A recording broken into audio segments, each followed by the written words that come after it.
RebelDragon95. Welcome to Kingdom Hearts Dream Drop Distance HD. And this is Mortag. He's never really played this game before, but you know. Well, I'm an obsessive Kingdom Hearts fan, I would say, but I've never speedrun Kingdom Hearts. Yeah. But, yeah. So I'm playing NG+. What NG+ does in this game is it carries over your Dream Eaters from the previous save file. Turn off vibration, turn off stop files for no reason. So, Paz, you ready on time? So, 3, 2, 1, go.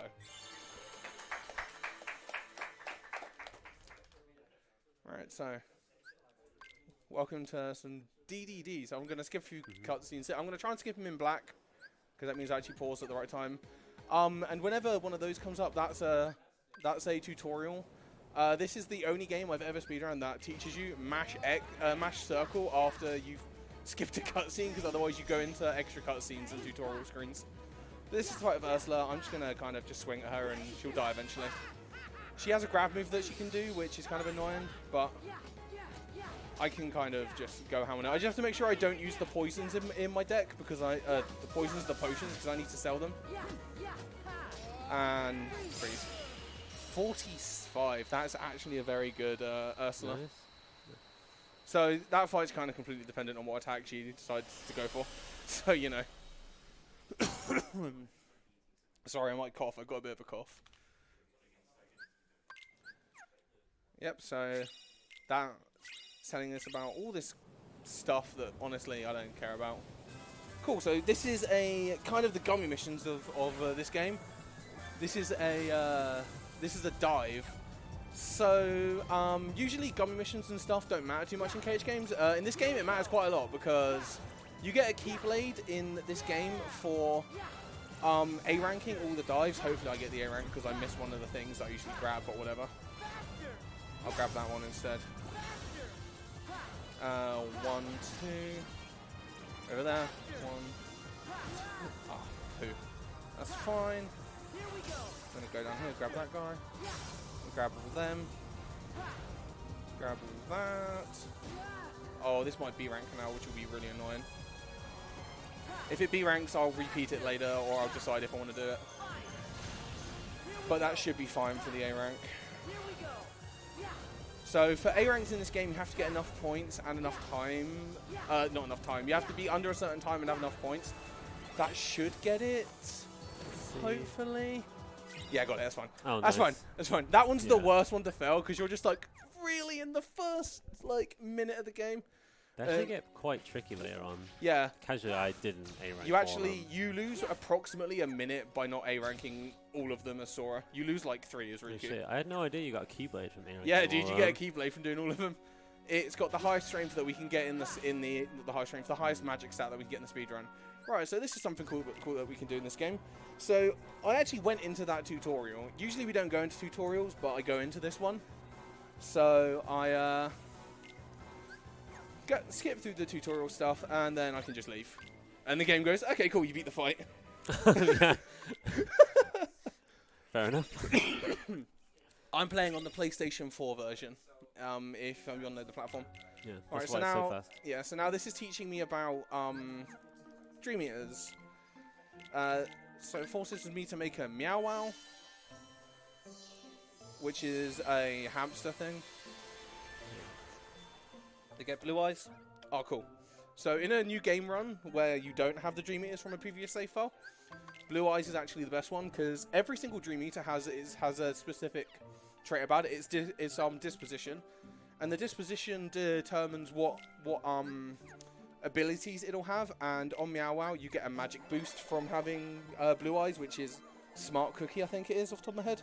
I don't know new game too well in this game, so yeah, I'm just poking this hamster in the head for a couple of minutes. Speedrun gameplay, right? Pet the dog. I'm not petting it, I'm poking it. Okay. And then eventually it goes, oh cool, you got enough points. Yeah, cool, that's good. Are we going to see any Pokemon battles? Definitely. I'm not going to Flick Rush, dude. Yes, the speed run goes into Flick Rush. Right, so now I haven't touched on flow motion.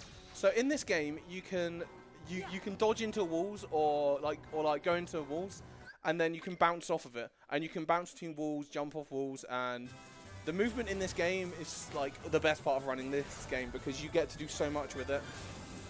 Alright, so yeah, let's do this dive as Riku. Riku's dive is a lot easier to not like mess up because he only needs 300 points, and basically you always get the right amount of points for the rank that you need. Right, so these guys, I delay a little bit, then I kill all 3 of them, grab all the points. This guy I delay a little bit, then go through it. So this one I don't dash through, I wait for them to go past me, and then I start dashing. And then I grab that one by going right underneath it, which is actually kind of tight to nab that one. So yeah, so these are very important, and there's actually like optimal routes for them, and we've routed out like the score routes and things that we need for it. So because I grabbed all the stuff I grabbed, I don't need to grab that big one there, because that's just wasting time. And I move out the way of those things so I don't get launched towards them and potentially like bonk off of them. And there's your A rank. Nice. Right, so Riku goes straight into one piece of movement, and then I get to make another Dream Eater. Oh god, thank you. He gets to make a Komori bat. So so this is another thing in like a new game run. In a new game run, the main reason why I run NG Plus is because new game. This is a reset point, because if you don't get blue eyes here, then you have to reset. Yeah, I got it here. So, you know, you have to get good RNG on both of the Dream Eaters. That's one of the reasons why NG Plus is just more fun to run. So that's just guaranteed that we get blue eyes? No. No. Oh, not guaranteed? It's not guaranteed at all. That's random. So you have to get blue eyes on both of them, which is random. They have, right. They have like 3 or 4 dispositions. Even on New Game Plus or on New Game? Yeah, and on both. Oh, right, they're just random each time. Oh, I can quit out of that fight as well. Nice. Yeah, there is actually a kind of RNG minute for the Meow Wow to always have blue eyes by finishing Ursula in a specific way, but I don't know how to do that, so... Alright, so that's the ground pound you can do in flow motion. That's the only time you're going to see me do it, really. Oh, casually, I did that move all the time. Yeah, I don't really use it too much. So now, I'm going to pick up some chests, and I pick up some chests because I need to sell a bunch of things at the end of this segment. So while I'm moving on to where I need to go, I'm going to be picking up some chests. So next I'm going into the post office, which is a new place they added in DDD. So we get to go underground into the post office. Yeah, this area is great with flow motions. Oh yeah. Really tall. And right, so a little speed tech thing that a lot of people, even runners, sometimes forget about. You get a cutscene, a non-skippable cutscene if you drop down to the floor here. So I'm gonna avoid dropping down there. Oh, and also one thing, when I'm falling, I'm gonna try and fall in flow motion because you fall a lot faster when you're in flow motion. Also, I bounced off that wall there because you can't enter doors while in flow motion, so I bounced off the door so I can go straight. I bounced off the wall so I can go straight into the door. Also, this is one of my favorite songs in the entire game. I don't even care about resetting in this game just because I get to listen to Travis Town more. Yeah, Travis Town is some of the best music in Kingdom Hearts. Too bad the battle theme isn't as good as just the chilling theme, but you know. Yeah, so kind of the basic story of what we're doing is we're going to be going through like 2 alternate universes, one with Sora and one in Riku. Basically going through every world as both. Yeah, they go through the same worlds but parallel versions of each other. So like one example, in Pranks' Paradise, which is a world later, Riku goes into Monstro, but Sora goes to the island that the boys go to in the film where they get turned into donkeys. Because, you know, you got to know that Pinocchio lore. Yeah. They're both going to Pinocchio world, but slightly different things happen. Right. Oh, God. I've never done that before. Flow motion is kind of wacky because you can dodge near something and it'll pick it up. Right, so everything in my inventory I'm going to sell because I don't need any of it. It's all useless. Sell that. Sell that. Sell that. Sell that. Sell that. Sell them. There is. So I buy water barrels here. Oh god, that's the wrong thing. That's fine. Change spirits. Grab him, grab him, grab him. So yeah. So now I get to play some mini games. Okay, that's fine. I got it in there. So I'm looking for 20s on all these juggle pops because that gets me a balloon ride for free. The one change between the 3DS version and the PS4 version is on the 3DS you had to sit through those mini games.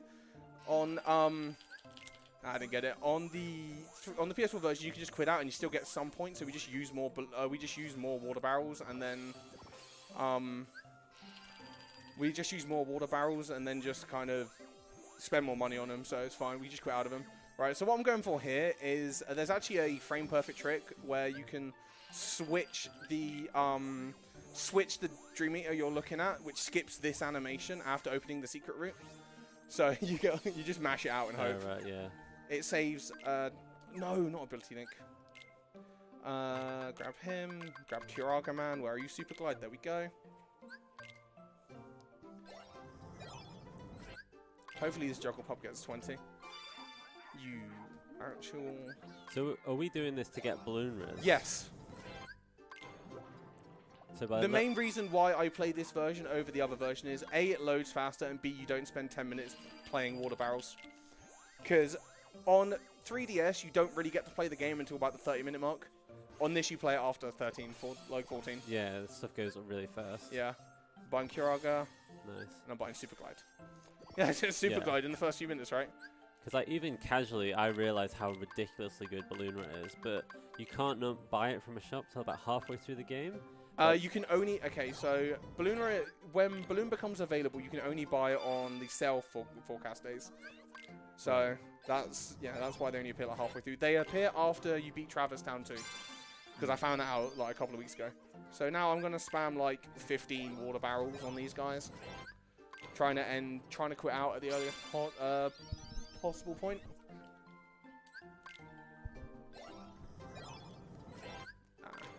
I haven't played this game in like a week, so you know I'm very, very rusty on these. I like that they all have nicknames. Oh yeah. I've got. So those two can give me spirit rules. He can't. That's literally why they're called that. Dude, they're actually doing okay. You want to see 28 because that's like the highest number that you can get by quitting out. You can potentially get a high number by playing the minigame and getting points, but sometimes you still get like 3 and you're like, okay, cool, I just wasted a minute for nothing. We kind of like guessed on 3DS that like 200 points was like, oh, that's the optimal number. Oh god, didn't we do that? Well, we had no idea. We were just like guessing because the main issue and another reason why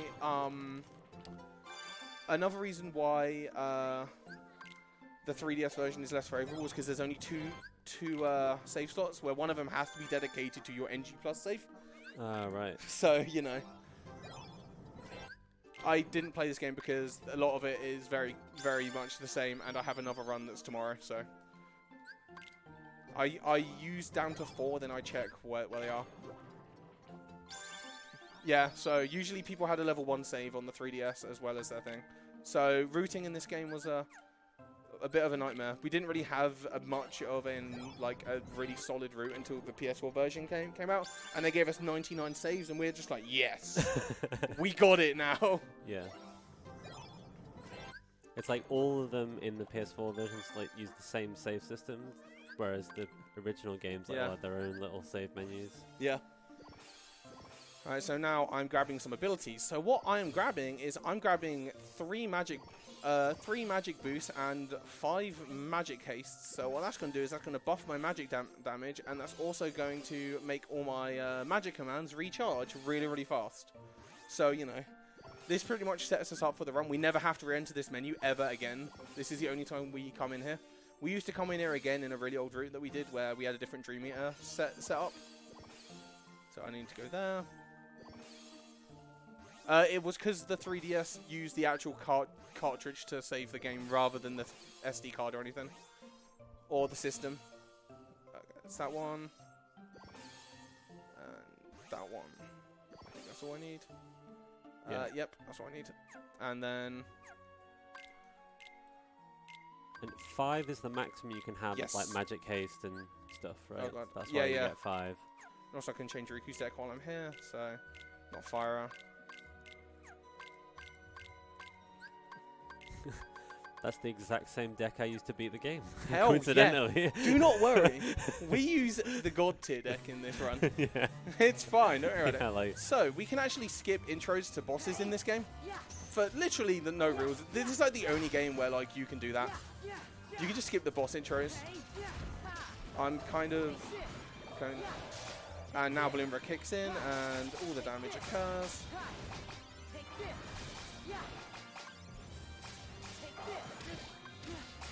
And Bloomra. And this kind of... There you go. That was a really good fight. You just kind of sit in his hitbox and Bloomra him. Yeah. You have to be careful about where he is in the strip there because sometimes balloons will pop on all the walls. So Bloomra may be strong, but it's not only is its casting animation is kind of slow, but also it but like also it I can't even talk. My words are just gone. But also it can pop on walls very easily, and if it doesn't pop on an enemy, you either want it to pop on an enemy straight away or travel around so it all homes in. So, yep, now I'm going to give that Riku drop. It's like best to like have it be right on top of them. Yeah. So it just does all the damage straight away. But one thing that you can do with it, once the Balloonra animation has actually come out, that once the balloons are out, you can be hit out of Balloonra. And it's that one there. That one there. Once the balloons have come out, you can like get hit out of like the animation, and you don't have to go through the one where he hits them. You can just summon another Balloonra. So there's some bosses later in the game where I deliberately take damage to get Balloonras out as fast as I can. So I'm waiting for Balloonras to recharge in this. So I'm just gonna do this a couple of times. And again, this looks just like how I casually played the game. And then once Balloonra comes back, I just kind of go ham. Moving around just to make sure that I get optimal positioning. And then hopefully that's the last enemy. Oh, there's another guy over here. I'm just going to combo him for the kill. There you go.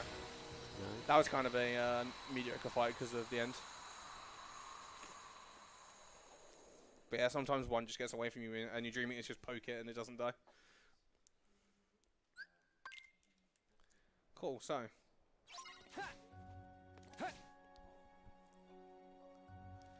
More flow motion now. Right, so. Oh, lovely. It's fine, I can just do this. And hopefully I land by the door now. Right, so. One thing that's very important in this game is actually our level. So I'm going to grab a level up here. So I'm going to grab level 3 here. Not only for the magic increase, but it makes hitting the required level for Riku a bit easier. So unlike most cage runs, where you finish the game about, I don't know, level 30-ish, level 20 in most cases in, say, Birth by Sleep. But in this game now, we're going to finish the game at level 13 with Sora and 15 with Riku. Nice. Because the way this game works with its damage scaling is when you're it kind of has like a hard kind of cap on what your stat needs to be in order to do like the good damage. So we just worked out the minimum level to do good damage with the best Keyblade that we can get. So I use a couple of Bloomers here, and then I'm gonna go hit him. Oh, this guy's gonna be a bit of a. This is like the worst boss arena, by the way. I'm gonna throw him over here. So now I need to jump down. And then I'm just going to try and kill him. This is a very... And that should... There you go. Yeah, so the way the damage works in this game is when like you're at the minimum required stat, and with our magic boost we hit that quite easily. So you know, we're like, cool, we're just gonna be low level the whole game. So you know. Yeah. And we saw in that fight that mechanic, I can't remember what it's called. Where reality shift. Reality shift. Yeah, so reality shifts aren't used in every fight, but they're used in some fights. Yeah, they're originally using the touchpad on the 3DS. So some of them in the PS4 version are free as hell, Because there's some of them where you just have to hit X when you had to do a mini game on the the original. Like right. So this is Queen Butterfly. This is the only really worrying drop as Riku. If I don't get this, I'm just gonna have to eat like all the time loss and grind on some enemies. So you know.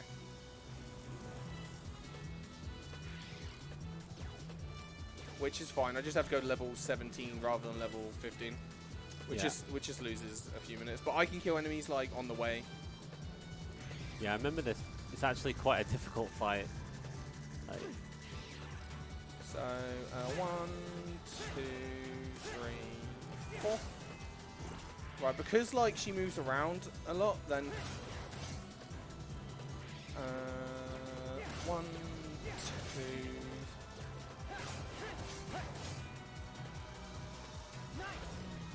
Okay, I have one. I have to get it this round. You can get 2 cycle and still get the A rank, but my attacks were kind of slow there.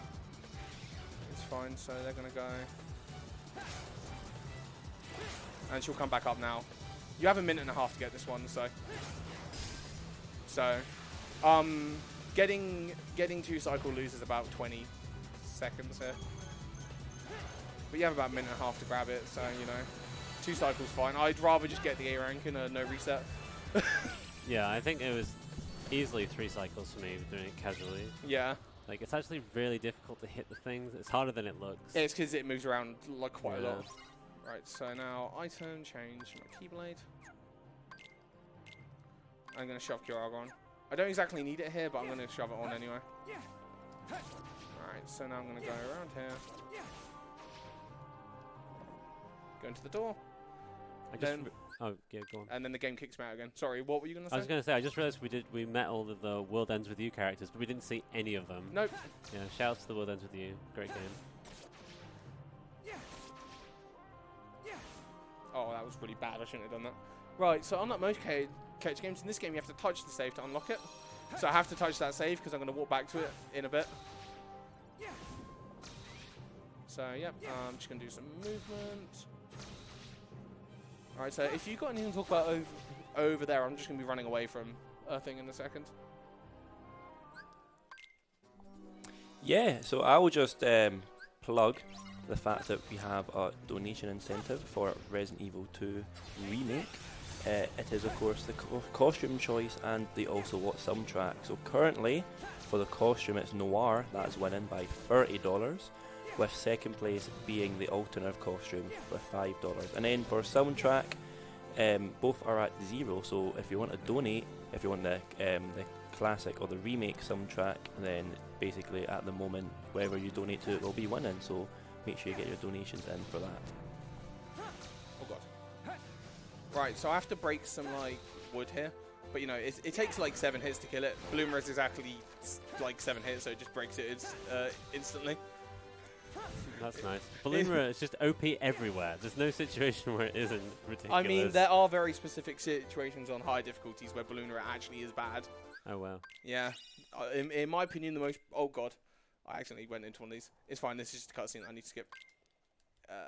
Should be fine. Yeah, cool. What map? I was mashing X on the way out of there. On level 1... it's actually more favourable to use Faraga Burst in some situations.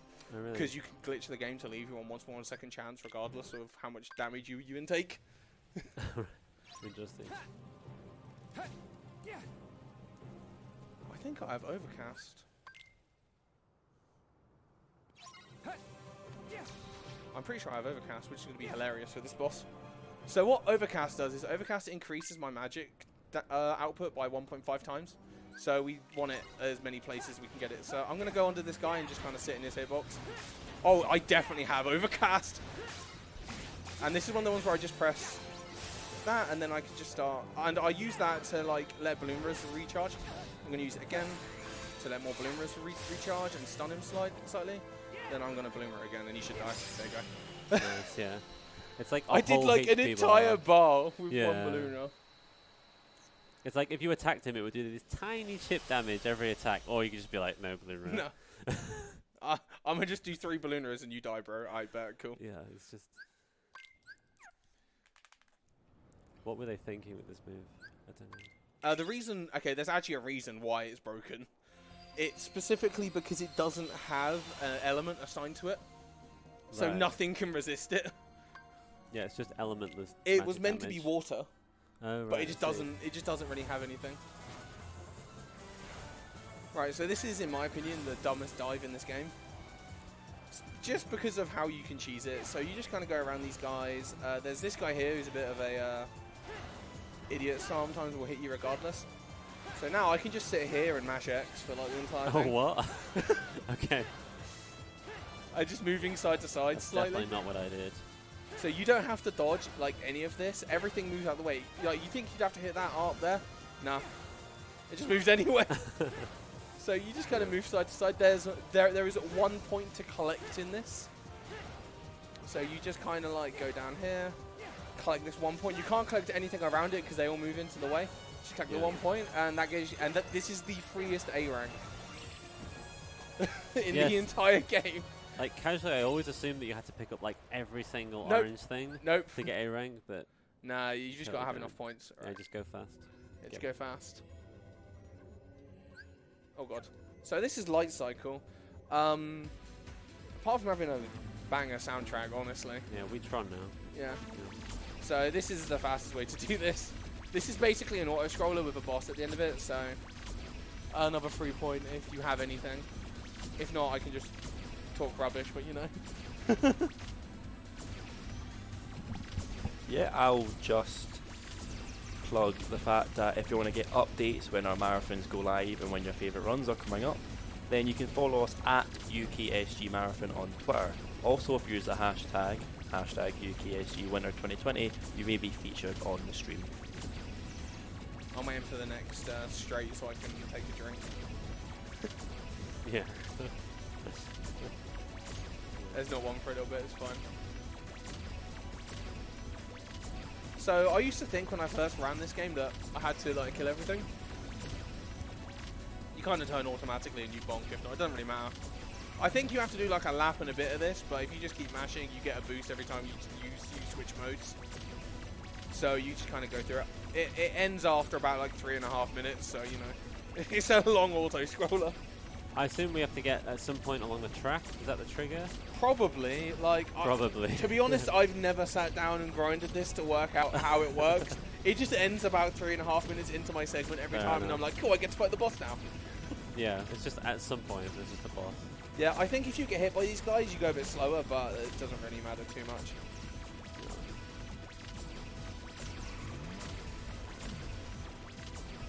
Like the classic DDD is we don't test stuff, we just do it and go, yeah, that looks faster. Yeah, that's good. I mean, like mashing A, that I feel like that'll make it faster. So Yeah. Yeah. How do we make this faster? Let's add more balloon. I bet we got it. We used Yeah. Ice Barrage for a while because I got told to pick it up in a random run, and we were like, yo, this is actually pretty good. Yeah. Alright, so I'm trying to hit this boss as it's following me, so I'm just going to make sure that I'm by it. And it'll go in front of me now, so I change forms and start shooting at it. Hopefully it like charges at me, because then it eats all the damage. I'm trying to kill it before it gets to a certain point, because otherwise this is just slow, it loses like 15 to 20. And he's going to come at me again, or he's going to, yep. This is the bad turn. Hopefully he comes at me again. Yes, he should die here. And he dies there. Nice. Cool. That was actually very, very good. Oh, don't worry. This run has been tested. There's just specific things that we haven't bothered to do things with. That's one of them, because we always assume it's just an auto-scroller that ends after a little bit. So, you know, we tested that. We tested that like that below where that should end. So we have an idea of where that should end. Alright, cool. So now I'm going to change my Keyblade because I have a Keyblade with 10 magic now. I feel like this game just wants you to use magic as well. It gives you Keyblades with such high magic and such low strength. Like, we have a balloonless category for this game, right? We actually have a category where we banned balloon. But you literally use skull noise until you get halfway through the game and get another Keyblade, which finally has more strength. Oh wow. So I'm gonna try and just position myself around so I can get as many bloomers out as I can. Kill that guy. I actually want to get hit out of Bloomers. There's my magic increase. And I want to kill that guy before he gets back to his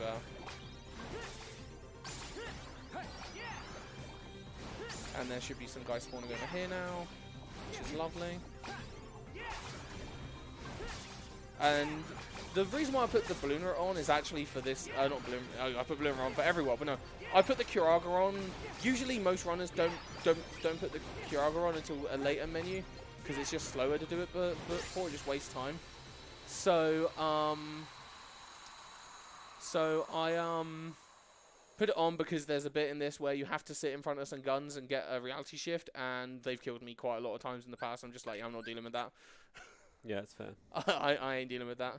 Because before we have the route we have now, on 3DS we used to have the regular balloon with us here as well, so we could get extra additional damage on bosses. But we sell it on PS4 because it sells for 150 money. We need more money. So, alright. So these are the guns. They don't like to give you their reality shift.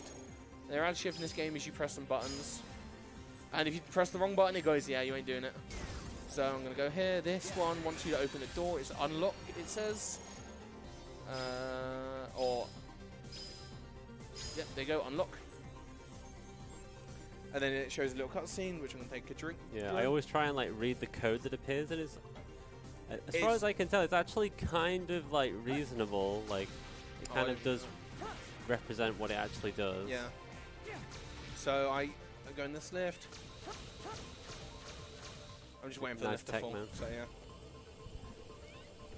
So I'm gonna flow motion off of the wall there to go a bit faster here. Oh, that was nice. Oh my god, please, game. Right, so one thing which is one difference between the English version and the Japanese version. The Japanese version of this game is technically like 7 seconds faster or something. Okay, this is what I like to do. I like to not give you a shift. The Japanese version of this game's like 7 seconds faster or something dumb, because something plays faster in the Japanese version right at the end. But something else that it does is when you use reality shifts on the English version, it eats commands, because on the Japanese version, circles attack. So circle and triangle, you can jump and you can't like do the jump and attack thing at exactly the same time. But in the English version, circle is jump and you can't attack and use a reality shift at the same time, because it's just not how it works. But in the English version, circles jump. But you can circle and use a command at the same time. So it just goes, yeah, I'm going to eat commands. So sometimes I will block before I do some things, or I will make sure I'm hovered over a command that's recharging before I do anything. Cool. There's a guy who'll chase me down here. He didn't come. There's sometimes a dude that just runs after you and he's way faster than you are. That was kind of slow movement, but whatever. The cutscene triggers like right there. There's 3 cutscenes here that I need to skip. It's sad when I got the cutscenes memorized, right? Yeah. Sora gets his counter rush from that cutscene.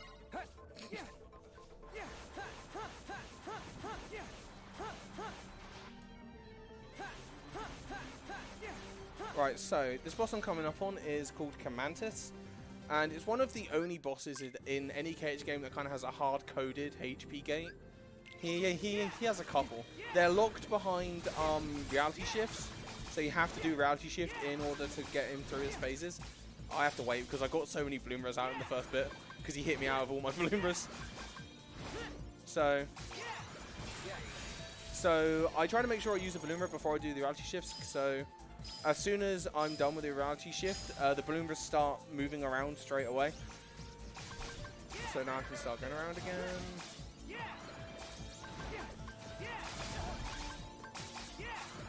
And he should go down now. That's fine.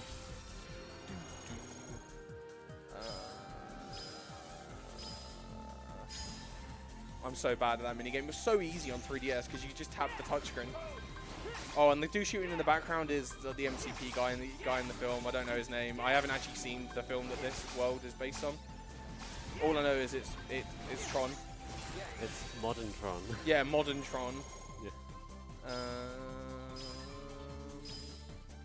Yeah, the like humans in this just look a little bit strange. That like was actually a very, very good fight, but yeah. Yeah, nice. Yeah, the humans in this look too real. Yeah, like just like, oh god. Realistic humans with like talking to Sora. It's just like what? What's That's like? Hang on a second. Yeah. Is basically what Yeah. I've got. Like, hold on a minute. Like no one mentions it. It's just weird. Also, something else I have to point out with this game. We're 30 minutes in. This game just is so fast-paced. I actually really like this game as a speedrun. Alright, so time for another dive. And a big part of that is just the PS4 loading times are like crazy. Yeah, I mean, this game was fast-paced on 3DS because of obviously Balloon Ride, but obviously just load times are slow. And obviously the 3DS version runs at 30 FPS, this version runs at 60. That's another reason for the big speed up. So And it's just way nicer to play at 60 than at 30. oh god, it's fine. You can bonk in this one. You can be fine. That guard there's a fake. There's a dude there. 2 dudes there. 1 dude there. Alright, so I need this one. Go down the middle here. There's a Mega Flare here. Mega Flare's like just a move that you can use. There's other moves like Laser Spin. I say other moves. There's Laser. There is a Laser Spin. So my PB for this is 203.50. I'm like 3rd place on the leaderboard. I don't have a recording of that run anymore, sadly, because I lost it. But my current time on the leaderboard is like 205 something. I'm gonna collect a few more of these for safety, because you just need to get like sub 110 here. Or I don't need any more of them now.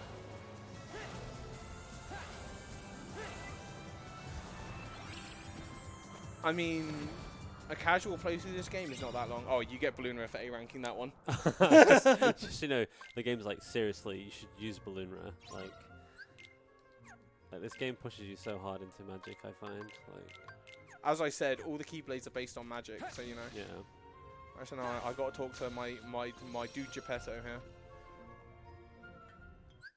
Oh, someone did do a cutscene % run on 3DS, and it was like 30 hours or something. Yeah, there's a lot of cutscenes in this game. They went a bit cutscene crazy in the later KH games, like KH2. If you do cutscene %, it's like a 20-hour run. So, you know. But then without the cutscenes, it's like 3 to 4, depending on the version you play, so, you know. Yeah, casual play through this game's like 20-25 hours, and play like half of that's like cutscenes. Yeah, because like the worlds are actually really short in this game, so you know. It's because it was a handheld game, so they were built to be like quite miniature, so it can fit on an SD card and stuff. Yeah. So I'm just gonna move through this room. Right. So the second part of this room, I'm gonna try and do something that I tried to do at the start of Traverse Town with Riku. Right, so jumping's actually kind of slow, so it's faster to just bounce through walls like this. If you can. But it's really hard to control.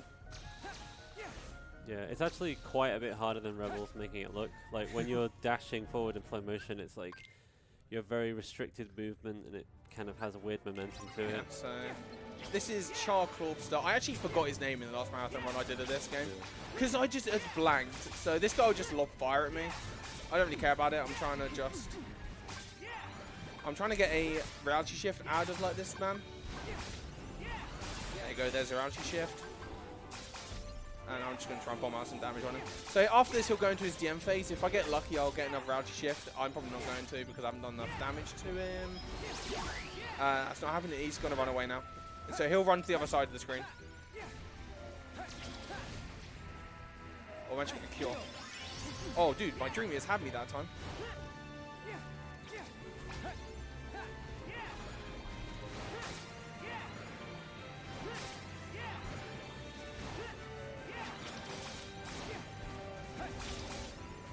I'm going to cure just to make sure I don't die, because you can easily die in this game.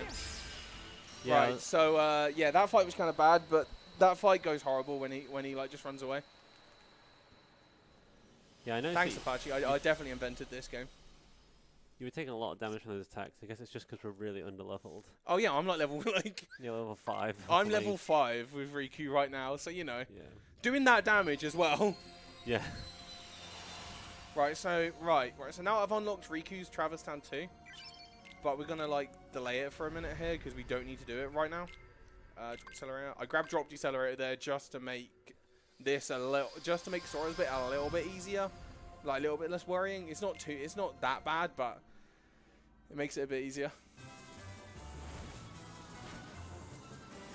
Yeah, just to guarantee that we don't accidentally drop. Although you were saying before that that's not really. It's not really a worry in this run, like accidentally dropping. A lot of people complain about the drop mechanic, but when you know where you're going in this game, randomly dropping isn't really an issue. It becomes an issue when you play on high difficulties because, like, obviously, I feel that actually worked. I killed those enemies as they like spawned in.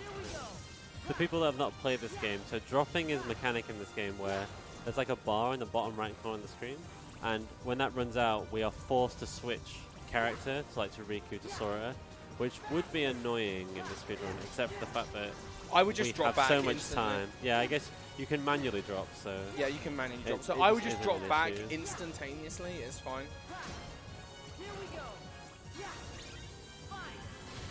Alright, so now I need about, I can't remember the amount of points I need in this. I honestly forget the amount of points I need in half of these. I just do the route I know, and then I get an A rank most of the time. It should be fine. I have notes with like all the A rank requirements on it. So, you know, 13 is definitely more than enough to like get it.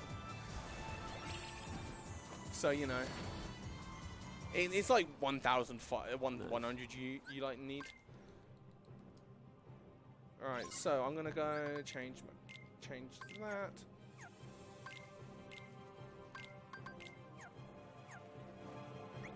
Right. So now we get into using some Dream Eater moves now. So this move is called Comet. It's the Dream Eater team combo you get with these guys. I can skip this cutscene, but I just want you to look at the majesty. This cutscene is incredible. Oh yeah, I remember this one. He's just like he's just chilling out, dude. And then this meteor just comes and like one-shots everything. Yeah. I mean, a byproduct of doing that, it refreshed my balloon rush for me. Usually you have to wait like 10 seconds for them to refresh, but you know. Right, so should I do the cool movement here? It loses time, but do the swag movement. I'll do the swag movement. Yeah, you can do it. Right, so usually after this bit, you need to go into Notre Dame and then up the stairs. But you can just, kind of just like flow motion up the side. This loses time because obviously the load times are fast. It saved a bit of time on 3DS, I think, but it's something nice to show off whenever we get this into a marathon. You can just slow motion up the side of this, and then just go in the door here. I had no idea you could just go up there. I assumed there was some invisible wall at some point. No, you can just go up there. You can just go. So.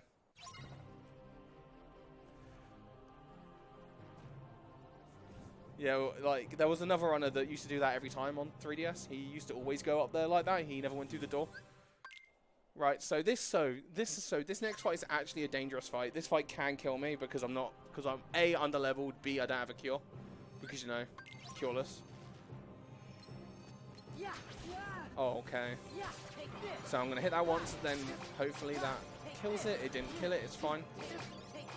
I'm going to go for the kill anyway. Oh, really? Really trolling? Yeah, that happens sometimes. I just have to hope my Dream Eaters decide to kill me now, so you know. Where am I? I'm over here. Cool. So I'll go over here. And then go up the wall here. So this guy here I'm going to hit, and then Bloomer, and hopefully that... Yep, that hit him. Nice. It didn't look like it did, but it did. So this next guy I'm going to hit twice because I'm going to be able to be closer to him.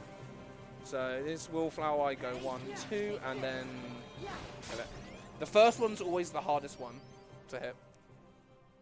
Yeah, that section took me ages casually because this area is actually quite big and you go around trying to find where the enemies are. Yeah, so now we're actually getting into Sora's main movement that we use. We use Super Glide with Sora. As you saw, I was using Flow Motion with Riku, but I'm actually going to use Super Glide with Sora. And something cool that I'm doing there is I'm like going over boxes and things to maintain height so I don't have to drop down and Super Glide again. So I'm just like using boxes to keep me pushed up. So yeah, no, that's another thing with this game. It's really fast when like you know where you're going. So I just go around here. There's because this area is also huge as well. So you just go over here. Then I end up at a cemetery. Then I can just go up here and into the hole. Oh no, find the secret passage is fine. So this is the reason why I grabbed the drop decelerator is this room. So usually what we used to do is we used to go to destroy these pots to stop the effect on the floor. And what the effect on the floor does is it makes your drop gauge go down faster. But we just decided to stop caring about that and just go straight to the door and just like try not to stay in it for too long. Yeah, if you stand in it for ages, it just like annihilates the bar. Yeah. But Alright, and that's another thing. Like, Super Glide in this game is kind of like dashing in flow motion, where like you have to maintain a kind of a straight line, and your turning circle's pretty abysmal. So I just kind of try and find a line and stick to it. Alright, so the door's here. So I can just kind of go up there, use the terrain to push me up over, which is another cool thing that you can do with Super Glide, which I did on the bridge as well. So this takes me straight to another fight with Wargoyle, but this time he's on the ground. This guy just goes ham on you. I'm just going to go ham on him, though. I got a stun on him. nice. This is what I mean by this guy just goes absolutely mental on you. I forgot this is DDD. It's got different controls. Oh, this guy just hits you out of stuff, and I'm going to kill him now. And then he falls over and then you don't kill him. No. So in BBS, you press left to reset the deck. In this game, it changes your command deck to a Dream Eater thing. So reset deck in this game is that button. Is L1. Yeah, they change the controls like every game. It was so confusing. Yeah, and I've been playing a lot of BBS because that's my main game. So I sometimes forget, and I'm just like, oh no. Oh, yo, I forgot about this. So we're actually gonna do one of the only changes that I made to the route of this game, way back when I first started running this game.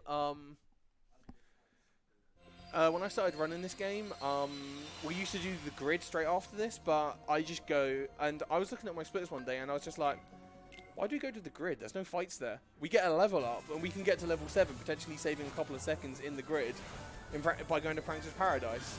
So that's what I did.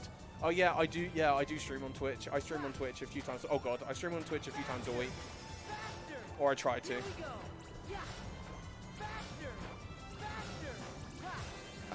Cool. So this is a great one because you get to take revenge on balloons. So I'm gonna try and just pop as many balloons as I can. Many runners have different strats for this. It's basically the same speed regardless of how you do it. Some people just have different preferential ways of doing it. I like to do it the way I like to do it just because I've always done it that way. So it's how I learned how to do this, which is use that there and just dash up and down like this, and then burst as many as I can.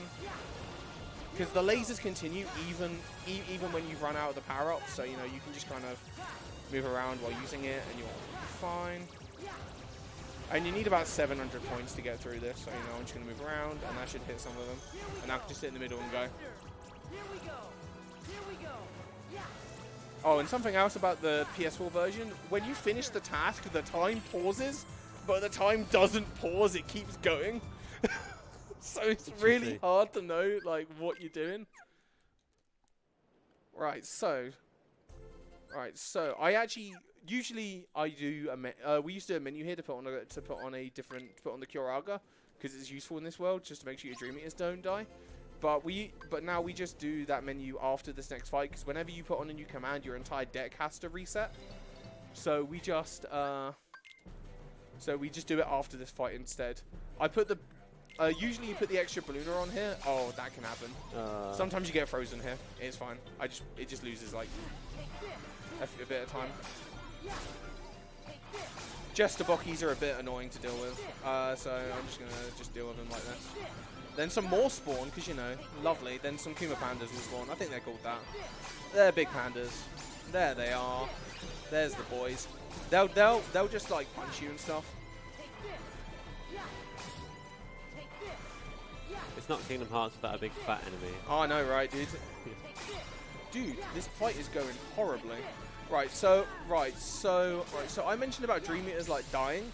So when Dream Eaters run out of health, they go into a 30-second countdown thing where you have to go mash X on them. If a Dream Eater, if that runs out, then the Dream Eater will disappear completely, and you lose all benefits you get from that Dream Eater. So the way abilities work in this game. Oh god, I need to actually do the menu. So the way abilities work in this game the blue abilities, so like Magic Haste and Magic Boost and stuff, are actually tied to the Dream Eaters. So if they're not in your party, you don't have them. So that's why I have this specific setup of Dream Eaters. Not only for later in the game when they get an ability that's very useful to us, but also because I need them in my party in order to have the abilities on me. Because this game kind of functions on kind of a setup-based system where the Dream Eaters you have kind of dictate the kind of deck that you should be using. Which is where a lot of people get their hate for this game because they didn't understand that. It's not very well explained to you.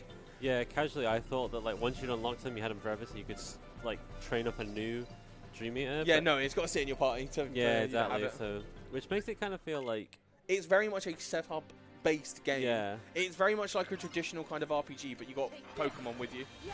It's kind of like a different type of Pokemon game. So this is the trampoline fight. This fight's terrible without Overcast because you one-shot the pandas with Overcast. You like 2 to 3 shot them without it. Oh, my magic increase. That means I can actually use more damage to them. And this guy should take some damage from that. Okay, he didn't. That's fine. I'm going to wait for him to drop, and then I'm going to go. Balloons, please stop. That's fine. I'm going to go up there. And these guys are annoying, so I'm going to kill these guys first. So these guys can do an attack where they have like a sonic... Oh, it was right there, like a sonic wave thing, and just stuns you. So you can just kind of... If you kill them early, that's fine. Do a combo on that guy. There's 3 more down here. I was hoping he'd hit me, but it's fine. Run around the back of this guy. They get stunned from like Balloonra. Because Balloonra can actually cause stun on certain enemies, so... I think this might level me up level 7. there is nothing Balloonra does not do. I'm just going to kill this guy. Yeah, I got my level 7. That's actually pretty rare to get. So we're ahead in XP than normally. Kind of. I think my Dream Eater's got a couple of kills in like the Willflower fight. All it means is I don't kill one enemy. Because you just grab it on the way to the next boss. Fair. So... Time save? Kind of? Barely. Yeah, barely any time save, but it's fine. Alright, so... Also, something else that this game does, the reason why I put Kiraga on is because the game likes to heal the main character, like Sora and Riku, but it really doesn't like healing your Dream Eaters. So, you know, half the time your Dream Eaters are left on like 2 health, and you're like, well, I'm at full health, so you know. Alright, cool. So now we're gonna go underwater, because you know Sora can breathe underwater. Which makes all the sense, by the way. So I'm going to go down here. I'm actually going to use the terrain to like push me downwards. So I can actually enter the door at the right time. That's like... Right, so in this room here, there's actually a cutscene that will play if you stay too close to the ground. So I'm going to stay above the ground because the cutscene is unskippable. So I'm going to stay up here and flow motion over here. And that's the door. So... I'm going to go in that just to make sure I get that, and then going to go down here. So there's actually another unskippable cutscene at the bottom of this floor as well, so I'm going to stay as far as I can here as well. But luckily you just got to kind of turn around this door, and the door you need is right behind that rock. If you go any lower, you get the cutscene. And it literally just shows you the area and shows you where to go. That's all the cutscene will show you. It shows you what you're meant to do. Alright, so this is Chill Lobster. I'm going to actually super glide up there to get around the back of him. So it'll kind of skip a move if he decides not to do it. Just kind of go ham with Balloonras in his face. And because I've got 5 Magic Haste, when I run out of Balloonras, my last one is back to being at full. I'm going to kill now because otherwise my Dream Eaters will die.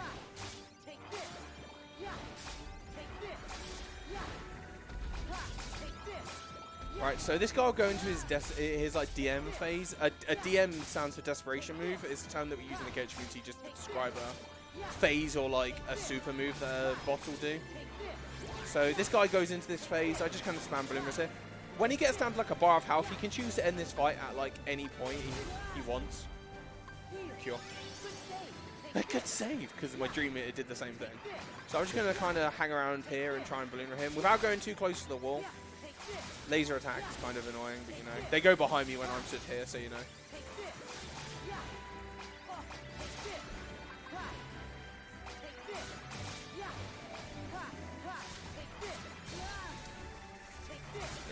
Yeah, This boss gets kind of boring at the end of it, but it's fine. We get a hilarious meme bit in a minute. He should actually end this in a minute. Yeah, he's going to skip very soon. So he has like over half a bar left. As soon as he goes into this phase, he can... I'm not sure the level of health he needs to be at. I don't know off the top of my head. But he can pretty much choose to end it whenever he feels like it. Oh, I know what I'm doing, no damage. I forgot to change my keyblade. Oh. Yeah, I was like, you were definitely doing a lot more damage as a Riku. Oh, that's the most common mistake in a DDD run is forgetting to change your keyblade. It's a meme in the community. I can't believe I fell subject to the meme. It's fine. I can literally do it in a second and it won't lose me any time. I mean, it's lost me time here because this took forever, but actually this world actually hasn't been that bad considering like... Yeah, you've done... A couple of the fights did seem like it took a little while, but... I probably only lost about a minute, if I'm being honest with you, which is not that bad. I've had worse situations where I've lost tons of time over something like that. Oh, yeah, by the way, I'm just in a balloon bubble thing. You stood on top of a balloon. I'm stood on top of a monster inside of it. Yep. In a second, this will light up and I can kill him. When the finish lights up, I can hit the boss. There you go.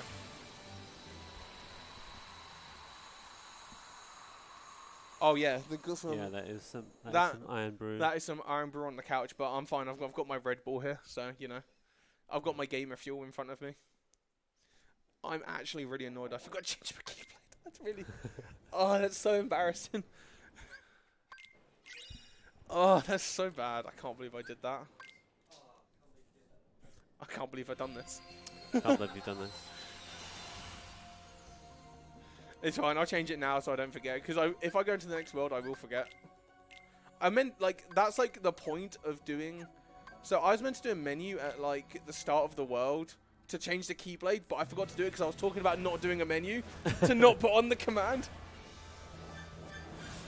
Oh, God. Right, so this is the first fight with Brawler Mari, which is, like, this squid boss thing.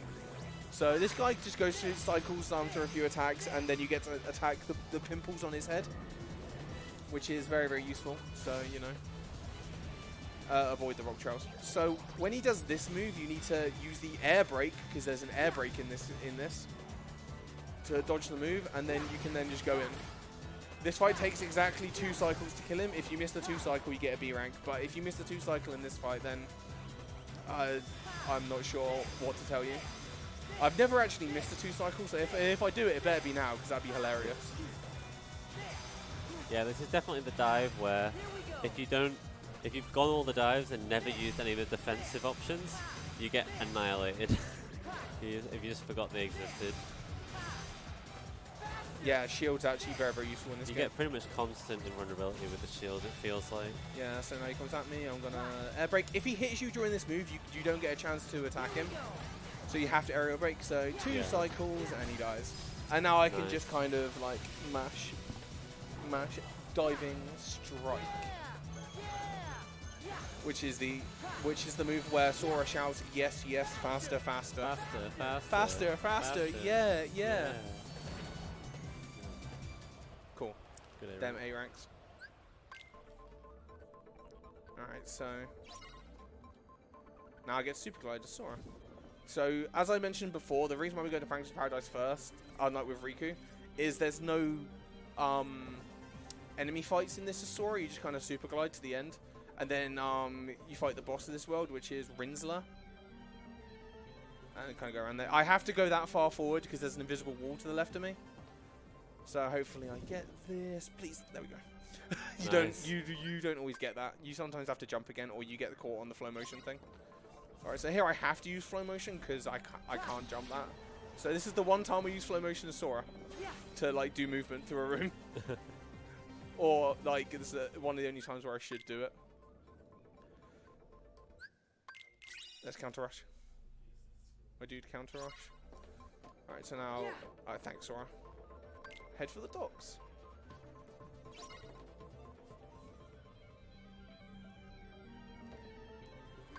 Board the Solar Sailor. Right, so I'm actually going to pick up a chest in this bit. It's one of the only chests we actually pick up in this run. Because we rooted out every single other chest, really. So... Oh, please. He says yeehaw there as well. Yeah, you did open at least one chest in Traverse Town. Yeah, I did, but I needed to sell that. But Yeah, we used to pick up a Kyoraga chest later in the game. We don't do that anymore. We just buy a Kyora instead. Because this animation is really slow. But this chest is very important. It's got a Balloonra in it. Yeah. Balloonra, all hail, Balloonra. So now I've got my 6 Balloonras for the rest of the game now. So basically with 6 Balloonras and 5 Magic Hastes, as soon as I've used my last Balloonra, the first one is restored again. So I can just cycle it over and over and over. It's just the Balloonra spam. Will never end. Yep. In the new game run, you actually come to this world as early as possible to grab that Balloonra, and then you drop back and do the rest of the run. Interesting. Because, like, you need the Balloonra. Alright, so I'm coming up on Rinsler. Rinsler's got a few, like, things he can do at the start of the fight. The one move that I don't want to see is he can throw his disc at me, and it hits me on the way forward and on the way back. If that hits me out of 2 Balloonras, I lose 2 bits of damage. But he's got another thing where he can run forward and continuously hit me. And as I mentioned before, if you get hit out of balloon after the balloons have appeared, you don't need to sit through the rest of the animation. Like that. Just like that, yeah. So now I just kind of go, see, look at the damage now, right? Yeah, now we've got the right Keyblade on. So. Right, so this guy actually has a phase where he turns the room upside down. Yeah, you don't ever get to see it. Well, we're just like, no, balloons. Balloons. Balloons. He can do the phase even when you're doing that strat, but you know, I say strat. Strat, why? I fully acknowledge that like this game is like full of like balloons, but it's just I find this game so much fun to play when I do actually get to play it. Yeah, it's a really cool Kingdom Hearts game. It really stands out being different in a lot of different ways. Yeah. And honestly, I actually really enjoy the speedrun, even though it like there's lots of people who don't, but you know. Right, so now I'm gonna go into you don't click dive there. You have to go down one, or like you lose a bunch of time. You have to do the dive. On the 3DS, you couldn't quit out of dive, so you just lost a minute. No. So I'm actually gonna change Keyblade to one that isn't specialized in magic. I'm gonna change one that's specialized in strength. Oh, I just ignore the story. Of course, I know what happens, but I just ignore it. Right, so I changed to a Keyblade with less magic but more strength there, because I'm going to use Comet in this fight to basically mollywop the end of the fight. So I need to kill 3 enemies in this bit. Thank you for hitting me out. So I need to kill 3 enemies here. I'd preferably kill the seahorses because they have less HP. And then skip that cutscene, and then this fight should end. The story of this game is basically time travel. Time travel. Yep. Time travel. Yep. So if I didn't switch my Keyblade there, Comet does no damage to anything. Like, you need a Keyblade with 10 in strength to actually get that one shot on all the enemies. So now I change back. So Comet is strength based. It's based on your strength, but you just need like a minimum strength. Right. So I'm gonna save warp here. A hot meme is that I don't actually know how much time this save warp saves. I've never asked. I've never timed it. So I just know it's faster because obviously doing a bunch of flow motion and a couple of load screens is slower than just 2 load screens and save warping. Right, so this is Sora's most dangerous fight in early game because we're so low leveled. This is the boss rush. So we refight Hocker Monkey, Wargoyle, and Shark Lobster with the stipulation of being in a very, very tiny room. So, you know, Hocker Monkey's kind of annoying in this room, but Wargoyle is like the worst in this room. This is going really well right now, by the way. By that I mean it's horrible. I'm just going to use that just to stun him.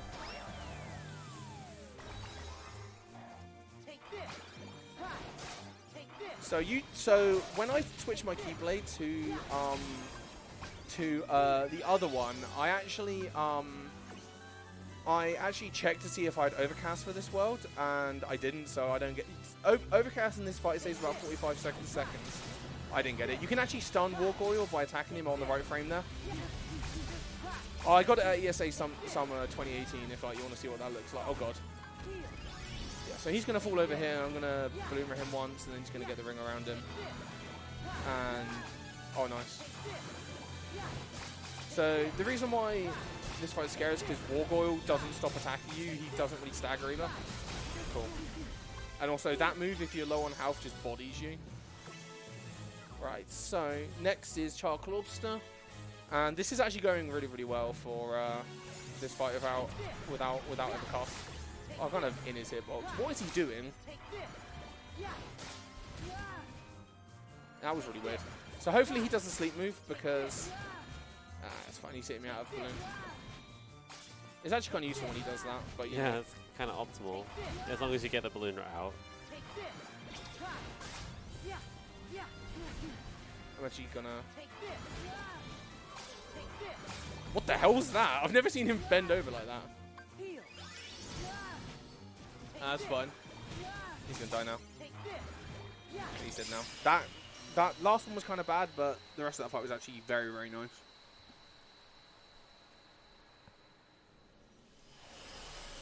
While I've got a second, I'm just gonna crack that one open. Because there's a white screen there that lasts forever.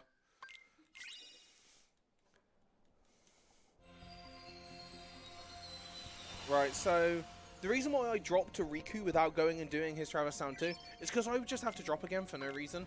Because now if I go complete Riku's Traverse Town 2 now, I can go straight to the other worlds without having to drop again. So I can so I don't have to drop extra times and waste my opportunity to grab a magic gain like I did there, which increases my magic damage by a little bit. If I had enough points, which I didn't, I would have grabbed a magic gain level 2. In a very, very old route of this game, we used to do the battle portals if we could to get our EXP. But they're slower than just killing some regular enemies throughout the game as both characters because they have an intro and an outro, kind of like all Force fights do, where they have the bit at the beginning which you can skip and then the slow motion bit when you beat the fight. But also they're not consistent about which ones spawn and where, and which ones spawn in on the save file. We never. Oh, the elephant was doing its suck move.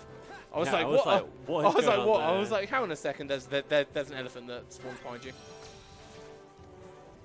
So yeah, so we used to be able to grab a magic gain level 2 there, but we don't really need it. So now this is what I like to call free EXP fight for Riku. So dinosaurs in this game give a metric crap ton of EXP. So I'm level 6, I'm level 7. Doing a bit of grinding, if you can call it that. I didn't mean to kill it, but it's fine, whatever. I'm level 8. Oh, look at that, I'm level 9. Level 9. Oh, look at that. I'm halfway through level 9 now. Yeah. So I gained 5 levels in that fight as Riku. There's they give a lot of EXP. Hey, we're almost at the level we need to be to beat the game. Only 4 more. There's another fight where he gains 5 levels in one fight. So, you know. Yeah, because bosses don't give any XP. Bosses don't give EXP in this game. So bosses in other KH games, mainly the only game, KH1, bosses in KH1 actually gave EXP. They took that away in later games because it stops you from having to do basically any grinding, because you can just grab your XP from all the bosses. Yeah, it also look kind at that, perfect. lets like 0 XP runs actually work, because you can just dodge every fight. Obviously, you get no XP as an ability as well. Yeah. Right, cool. So next, I'm actually going to do Riku's next 2 worlds out of the intended order, because Riku gets a Keyblade for beating Symphony of Sorcery. I mean, they both get it, but you get a Keyblade which has higher magic. But the good thing about Symphony of Sorcery is it doesn't have a traditional boss fight in it, so we don't need our magic stat to be high to complete this world. There are no force fights, and it's just a boss fight, and the boss fight is a diving boss, so our strength and magic don't matter here at all. So we go here early, grab the Keyblade, and it speeds up the world after this quite a lot.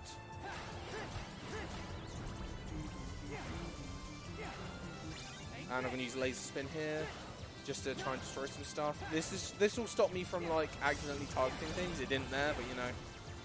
So in this one, I'm trying to kill 30 enemies. I've only got 9 so far. It doesn't matter. There's way more enemies in this than what it seems. Go through the middle of those. There's 3 here. There's a bomb here that I'm going to hit as well. Wait for a second. Smack the bomb. The reason why I wanted the Mega Flare is because it makes this bit a bit easier, but it's not actually like any slower to just hit these guys a few times. They run away after a little bit, so you know. Then you go through the middle and grab the Mega Flare from here. There's a bunch of bats that spawn. You just kill them all, and you get all the stuff. Grab some more. Oh, thank you, Riku. You real god. It's fine. I don't even know what you hit. I hit a snowflake. Alright. That's an A rank as well. That gets me something Nice. that I sell later. I mean, probably sell. I don't even know what it gives me. I forget. It gives me like a Dream Eater piece thing, which I don't really use. Because obviously I've done all my Dream Eater stuff. All A ranks so far. Good job. Yeah.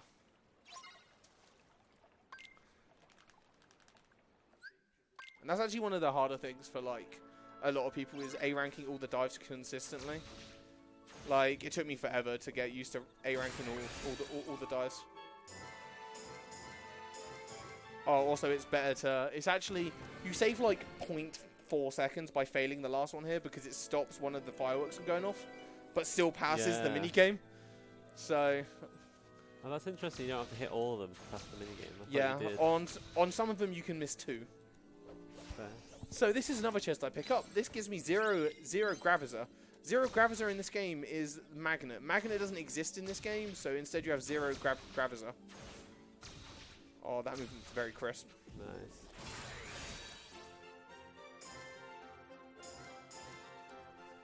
And if you see me pressing a button, I'm pressing the wrong one deliberately so I don't press the right one every time.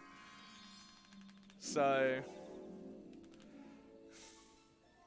Yeah, no, the music in this level is pretty insane.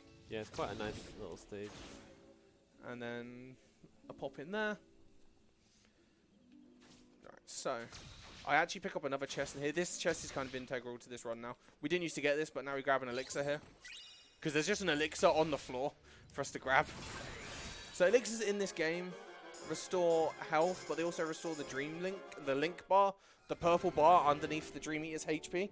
We use Comet a lot in Sora's next world, so I grab some items to refill it throughout the next couple of worlds. So I can spam some Comet throughout Sora's next world. I'll give this a shot. I'll give this one shot. You get... Ah, failed it. You can like you can flow motion up that wall and kind of launch yourself up the side, but it's actually really hard to do and it doesn't really save any time. But I thought I'd go for it just to try and do it. You kind of go diagonally up and then you can kind of launch yourself upwards because there's like a thing that stops you from flow motioning at the top of that wall, but you can launch yourself past it with like enough speed.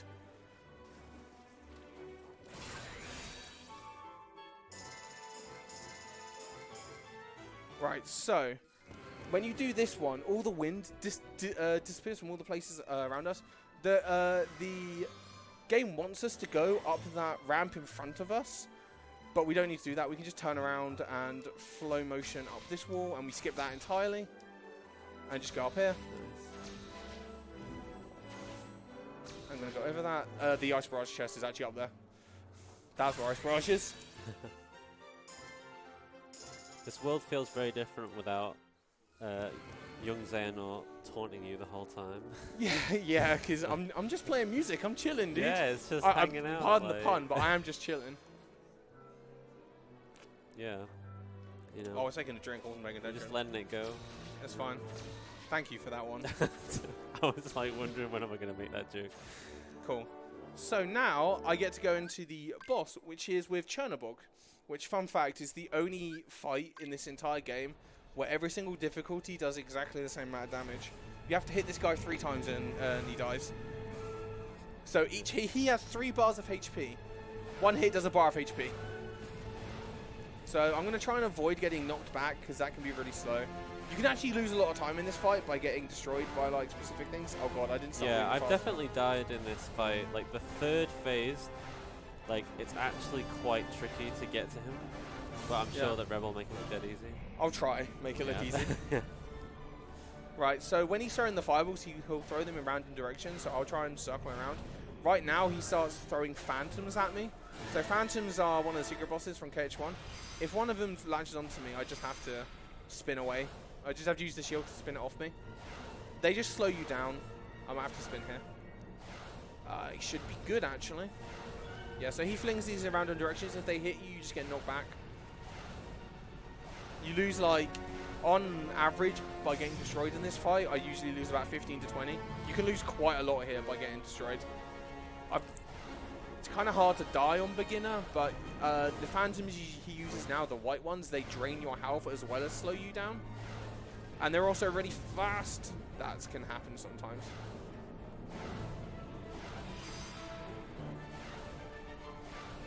That's really annoying. So more phantoms will spawn now. Yeah, he just throws so much stuff at you on the final section.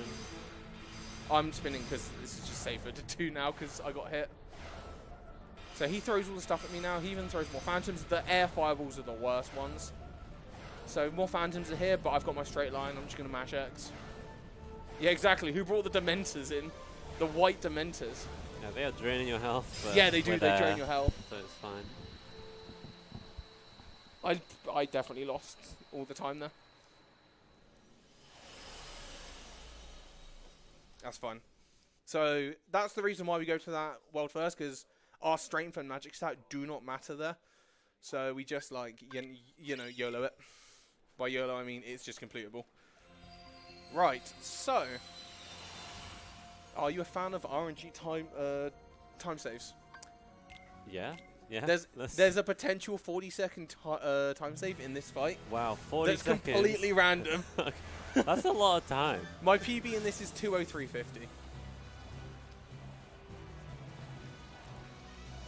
My PB's from like a couple of years ago because I only really play this game when I like submit to marathons or like when I'm bored with friends.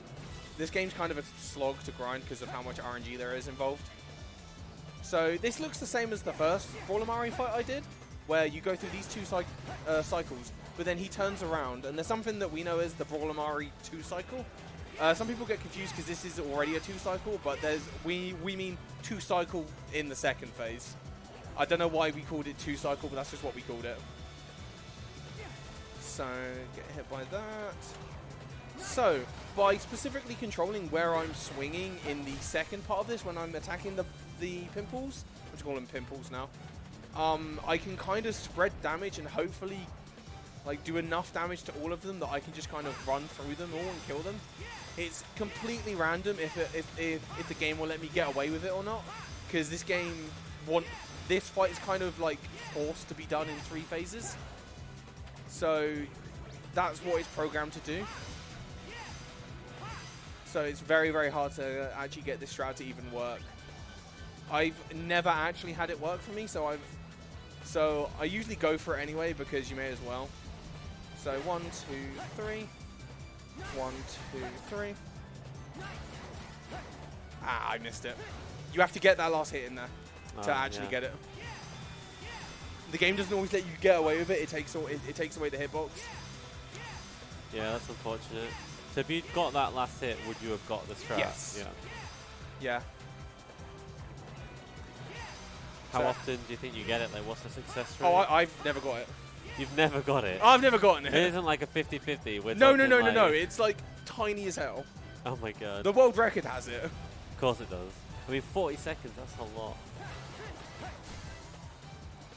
Yeah, grinding this run sounds pretty rough. Just play the first 1 hour, 15 minutes, and then be like, oh, never mind. Well, here's the thing. I haven't really mentioned it, but Overcast in most places saves about 40 seconds to a minute. Oh, really? And what conditions need to Overcast be is met to get completely random.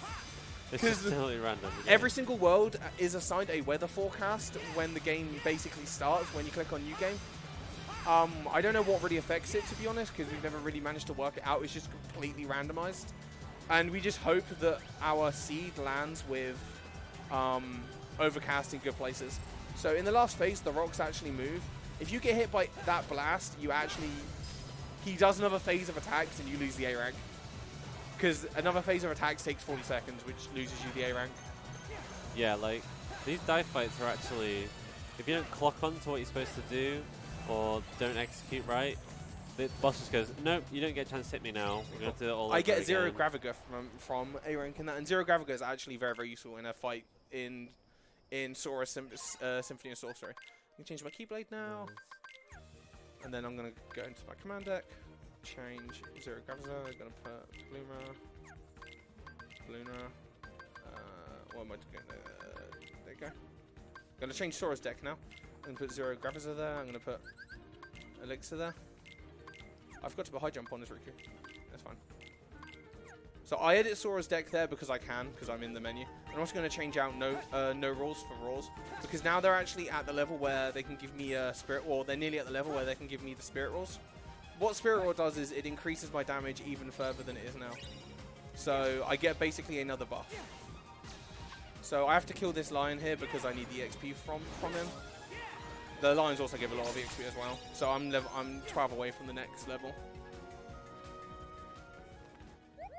Oh god, I don't want to buy there. I want to sell, and I want to sell Fire.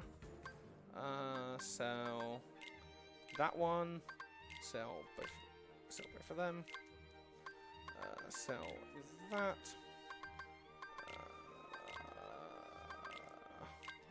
God, the game has completely destroyed my money this run. Dark Barrier. That should be enough. So I need to buy a Collision Magnet. And I need to buy a Cura. I need to buy a Slow. So they will all be kind of like relevant later on in the run. Mostly for Sora. Because that's where we use most of our extra commands, because Sora needs them. Alright, so now we get to go through the rest of the world with Riku. So I mentioned earlier about a fight where Riku gains five levels in one fight. I'm actually heading to that fight now, so I gain basically all the levels I need with Riku in this next fight, and then in the final world I kill one wave of enemies to level up from level 14 to level 15. So this is a segment where we have to find all the Beagle Boys. So, oh, and also there's the stuff on the ground that increases our drop gauge. But if I spin that, he does that. So I have the Zero Graviza on because Zero Graviza actually affects the Beagle Boys, so we can catch him in Zero Graviza and stop him from moving around. So stop him from moving around, and it also catches the enemies as well. So you know, it makes it much easier to control the fight. I didn't even do that, but it's fine. I'm just gonna hit him now. That's fine. Right. So now I'm gonna go up here. It's fine. Go through the door. So there is a route. There is a slightly faster route that you can take, but I'm really inconsistent at it. So I'm just gonna do the route that I find easier, which is going here. It's a little bit awkward with the walls, but it's fine. They're gonna move back here. Gonna drift and then Balloon. They can give me Spirit Rolls now, so you know, hopefully I get one.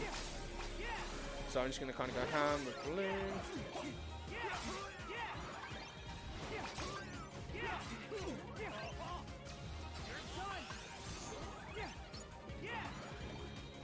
Oh, please kill him. There's a Spirit Roll. So not only do Spirit Rolls increase my magic damage, they also increase my physical attack damage as well, so I just use the physical combo to finish him off. So I'm going to go here because I actually want to get these two lions as well for the EXP. They're not always easy to get, but you know. Oh, look at that, another Spirit Roll. So this next Bloomer does so much of the damage. Nice, yeah. So as you see, I'm level 14 now. I entered that fight at level 9. Yeah. So 2 Spirit Rolls in one fight. Right, so one thing that slightly affects your rate of getting Spirit Roll is something called Affinity, which is like the Dream Eater's kind of friendship rating with you, kind of like in Pokemon. So at the start of the run, I make sure I had 9 in Affinity with both my magic Lapins, which is my main Dream Eater that I'm going to be using for this. That is the worst position that you can be at, my friend. Thank you for moving. Thank you for moving to a good position. So it's one of the better ones here. Sorry, what was I talking about?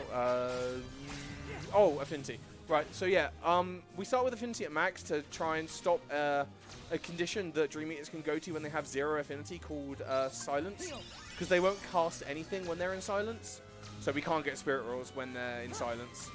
So we try and avoid that as much as possible by making sure that they are healed up, safe, and not really bodied. They get bodied here a bit, but it's not enough to put them at 0. So just heal them up. So you have to sit here for around 30 seconds and wait for this hand cycle to go through. Thank you for the spirit roll. You can actually skip this with good RNG with overcast and a with overcast and a spirit roll, but it's very, very rare to get it. I've got it once and it saves like 50 seconds here. So you just kill him there. Yeah, it sounds like there's quite a lot of like very unlikely but huge time saves. Yeah, there's very possible things. We don't tend to rely on them. They're just like, oh, nice, I got it. Yeah. We never get those types of things on like big PB runs. The only thing that World Record has is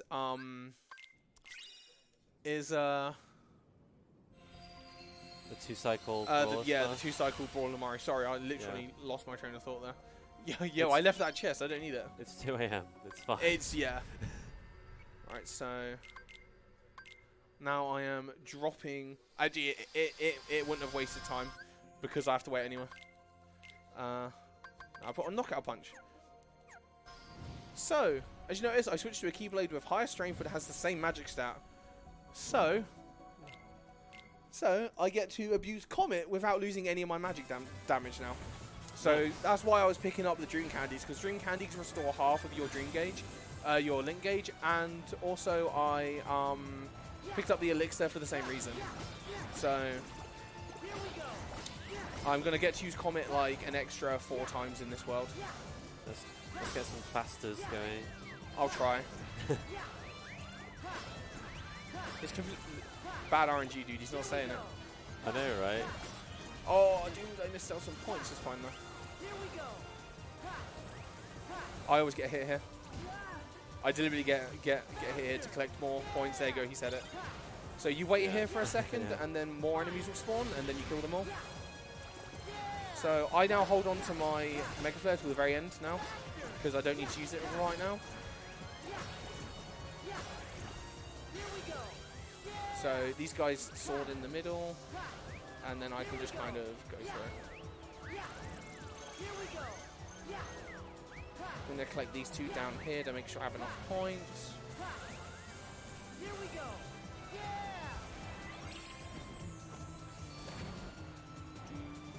Oh, and one thing about this game which is really weird in terms of the A rank rewards, Riku and Sora share all the A rank rewards, apart from the Keyblades you get from A ranking all the dives. I just bodied that entire fight. So now I just balloon around the rest of this fight. So I just use Comet there to wipe out half the fight.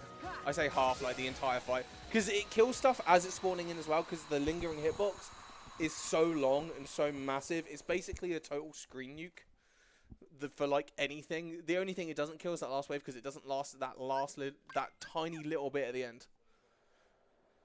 Alright, so another little speed thing is you want to make sure you talk to Mickey kind of in front of him, because Mickey will jump to face you so he talks to you.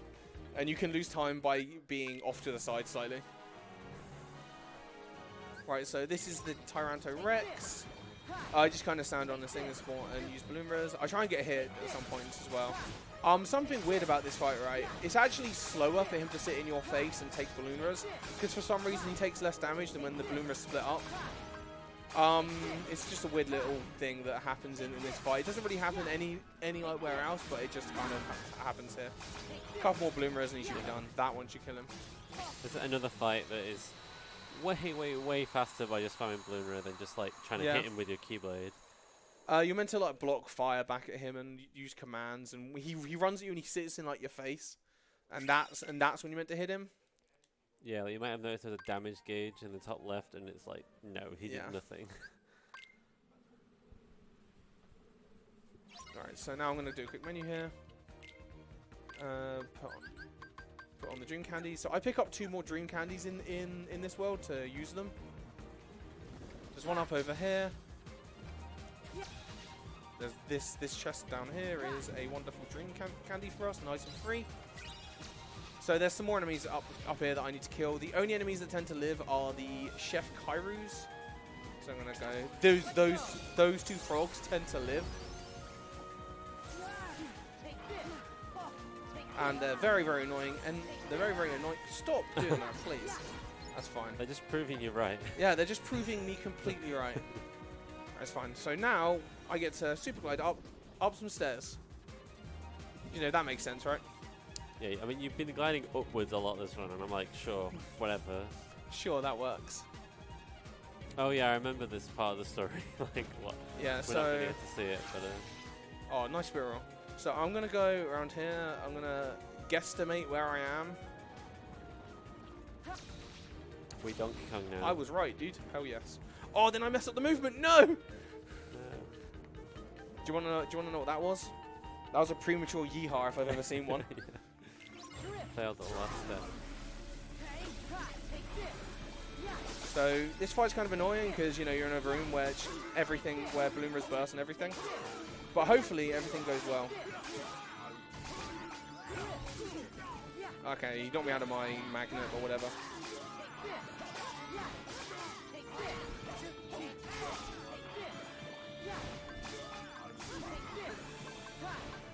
I'm going to try and move over here to grab them all in that. There we go. And there you go. Nice. Kind of a bad start, but a really good end.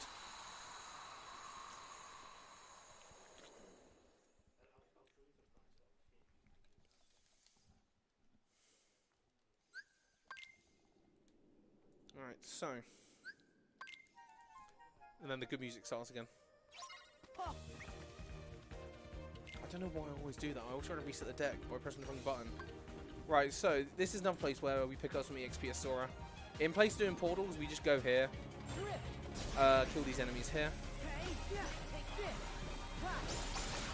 Oh, thank you for the spirit roll, lads. The spirit roll increased magic damage. Yes, it basically doubles it. Nice. I go over here. Pick up that drink candy. I probably didn't need to pick that one up, but whatever. Consistency, right? I'm basically going to stop Mickey from drowning. That's kind of the point of this bit.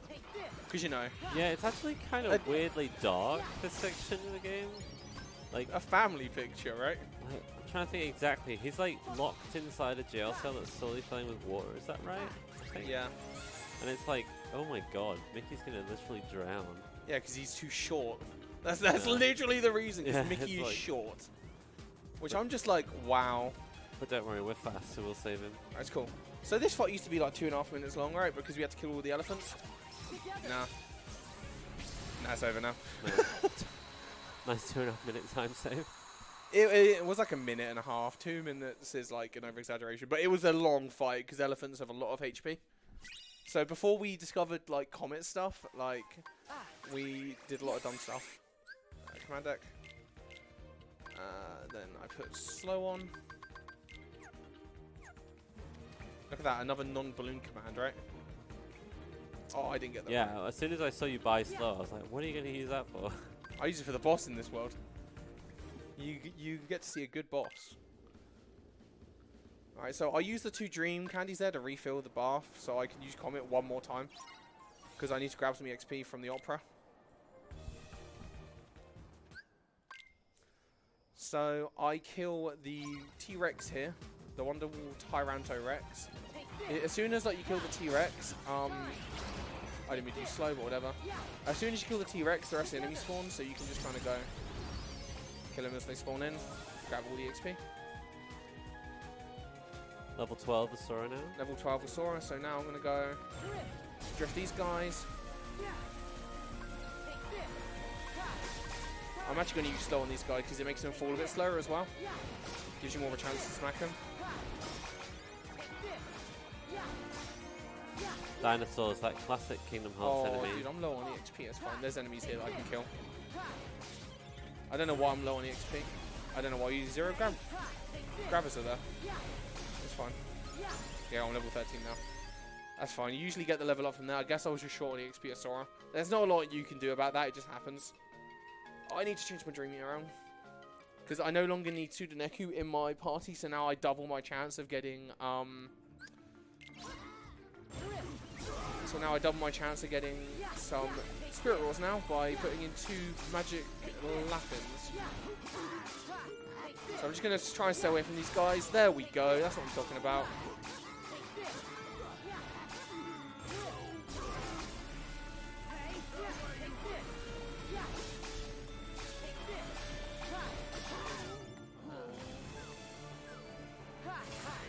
So I'm looking for the image that is in the golden frame here.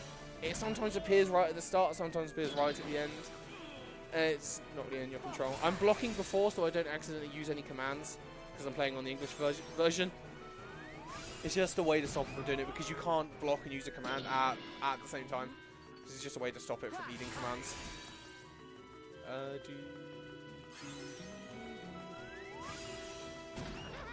Right, so now Pete jumps down, and Pete's the reason why I put slow into my deck. Because Pete's affected by slow. So I'm now going to go ham with balloons, and I'm going to try and not die, because Pete does a lot of damage. And I'm just going to try and avoid him. Oh, wait, what? Oh, he glitched out because I used slow on him as he was going into his desperation move. He fell through the floor, man. man. Yeah, that happens when like you use slow on him before going into his desperation move. It's one of those things that just happens. The DM waits about 20 to 30 seconds, depending on how much health he has left. He DM'd so early, dude. Wow. Can you skip that DM?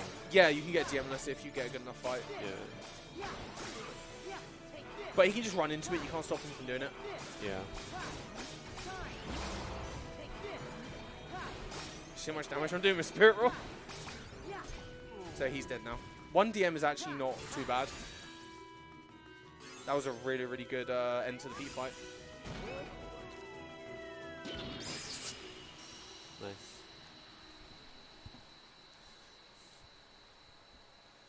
Right. The way that enemy spawns work in KH1 is if you go 2 rooms away, they will respawn.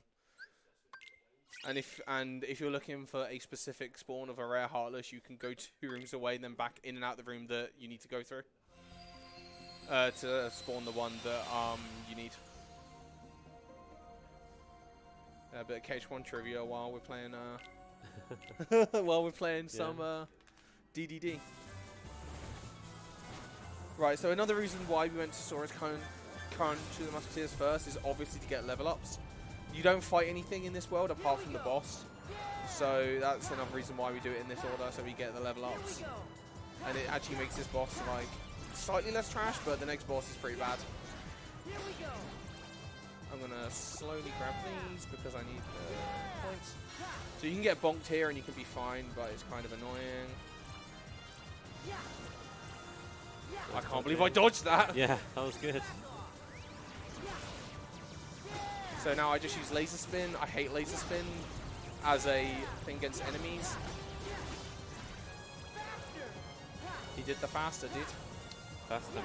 Faster. Right, so we used to think that you had to go down every single one of these rings of tons of points, but no, you can just kind of collect 2 of them, go down this one, and you get an A rank. Nice. In before I get a B rank and get shown up. Oh no, A rank. Boom, A rank. Perfect every time. Easy. Alright, so now I now get to another menu with Sora.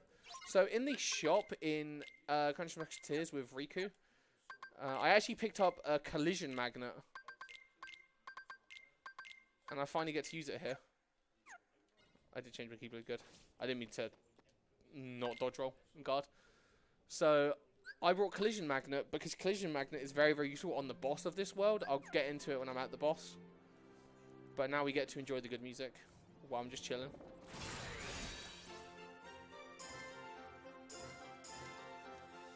Yeah, we're chilling, but this time Chilling, in dude. the sky rather than in Do a you wanna go, Paul? forest. What? I keep going? Okay, cool. Right, so I'm just doing some more mini games, and Sora gets to ride up some rainbows in this.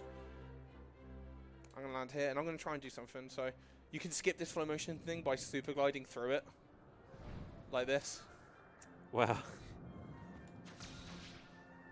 It's just kind of cool. I don't really think it's faster, but it just looks kind of cool. Yeah. 1, 2, and 3. It just looked kind of like cool, so I do it.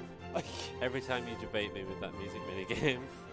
Yeah, dude, I bait you because you're like, he's pressing a button. Yeah, because I don't know which is the last one, so it's like, oh, I missed. May I interject with a few incentives? Yeah, that's fine. All right. So, coming up in a couple of hours is the Resident Evil Remake 2 run, and we have a couple incentives for that. One is a bid war for the costume choice. Currently in the lead, it's Noir with $35, followed by Alternative with 5. Everything else is on 0, so if any of the other costumes, or even the leading ones, are catching your eye, get those donations in for those. We also have the soundtrack choice, which between classic and the remake soundtrack, everything's at 0. So we do not know which soundtrack we're going to do, so we might just, mute the gameplay, worst comes worst. So get those donations in if you want to hear some music during the Resi 2 remake run. Cool. So now in this room, I'm going to go do these reality shifts, and what this will do is this will light up the room. That's actually one of the ones that like you can miss 2 on and you're fine. Right, yeah.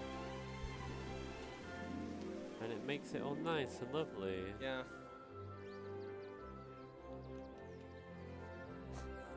And then it's horrible over there. Yeah. Oh, there's something else about the attacks that come out of reality shifts. Again, they're based on your strength stat, which is really weird for some reason. Like this is based on your strength stat, if it hits enemies. All right, that is weird. Yeah. I don't know why they made some of the design choices that they made in this game, because that's one of the weird ones. Is I can understand. I can't really. I can kind of get why Comet's based on your strength stat, but kind of not, because Comet's technically using a spell. I love it when you get a spirit roll there. Like in Final Fantasy, Comet is a spell. So. Yeah. Are all links based on strength? Maybe that's it. Yeah, they are basically. Yeah. So now we get to go to the boss. It saves 0.4 seconds per time you do it, bro. I'm saving half a second every time. Right, so this is the worst part of the, one of the worst bosses in the run. This is Spelican. So I have to chase down Spelican here, and Spelican's moves kind of got messy on 60 FPS. So these orbs are faster. You have to dodge them in really, really weird ways. And he can do either that or rocks. And he can choose to do it in whatever order he wants. He's probably going to... I just kind of have to... Yep, and then... dodge them like that. I can't attack him yet.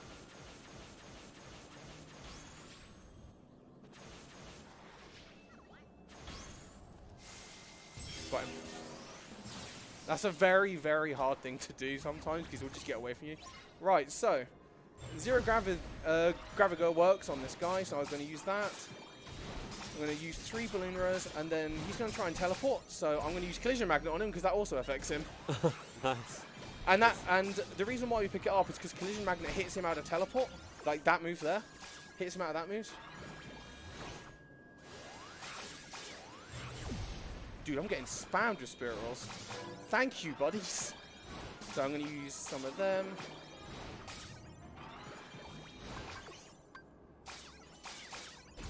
There you go. Yeah. Bring him down over here. Just like get over here. Literally, I get to get over here on him. Yeah. Don't you dare do that move. That move summons a bunch of brooms, and you have to kill all the brooms. I chose to do the combo there to kill him because A, I knew it was kill, and B, the balloon recast might have taken a bit too long.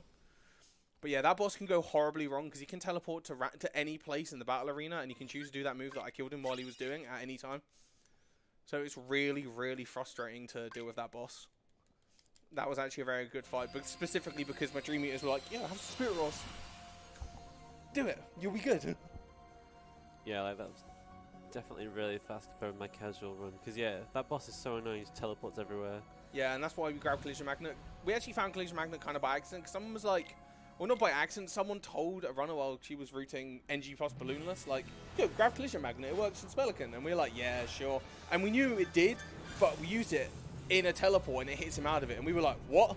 We were like, what is this? Right, so the start of this one is this is the worst dive boss in the game. If I'm going to B-rank any of them, it's going to be this one.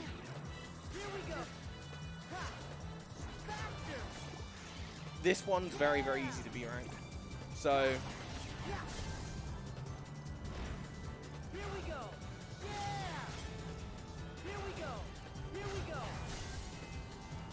So I'm just kind of mashing X, praying I'll get some hits in. I'm not going to get a one cycle because I've whiffed too many hits, so it's fine. That's fine. That's I can live with getting a 2 cycle with that amount of health left. This is like the worst one. Yeah, it looked like Rebel was just like randomly missing, but then it is like it barely don't have control. Because this boss moves around so much. And then you have to kill this bit again, and this bit can decide to do a random move where it like the one that the first one did, where it kind of like, okay, please.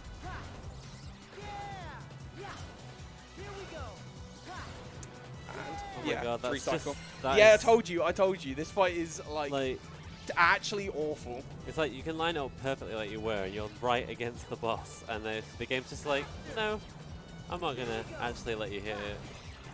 So now, yeah, that's what this boss does sometimes. Yeah. Yeah. You can get 1 cycle on this boss, but it's like incredibly hard to do. And your movement has to be like really, like your like mashing not only has to be good, but you have to get lucky with the positions that the boss is at. So you get like 2 minutes and 10 seconds to get an A rank there. So you get enough time to get a 4 cycle there and be fine.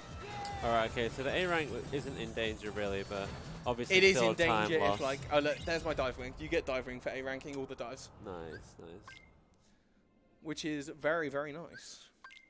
So now the game force drops me to Riku. That's why I didn't drop to him to do anything. Because the game force drops me about here. Where is it? It's around here. There it is. I grabbed a magic gain level 1 here. So that will come into effect in a second if I decide to do what I'm probably going not to do. So, oh, and to contrast Sora's really, really dumb dive, Riku gets a very, very easy dive for the last dive in the game, where there are no enemies. There's just you just got to collect some points and avoid some obstacles. So, I spoke earlier about Overcast. I've had it once. I think I had it. I didn't check, but you know, obviously because I just was going. So, Overcast increases your magic damage by 1.5 times. It also increases the amount you take by 1.5 times, but that's not really a factor when you die in a few hits anyway, because we're low leveled. Oh god. And so what a few runners started to do a while ago in this world is they would continuously drop between Sora and Riku until they got good RNG and got Overcast. I'm not going to do that because you can sit here for like ages doing that. But if I have it on my list, I'll go for it. If I don't, I won't go for it. There's my dive wing as Riku. So if it's in the 3rd slot, I'll drop and grab it. If it's not, I won't. Oh, it is. Hell yes. Let's go. I should have changed all my Keyblade stuff there, but whatever.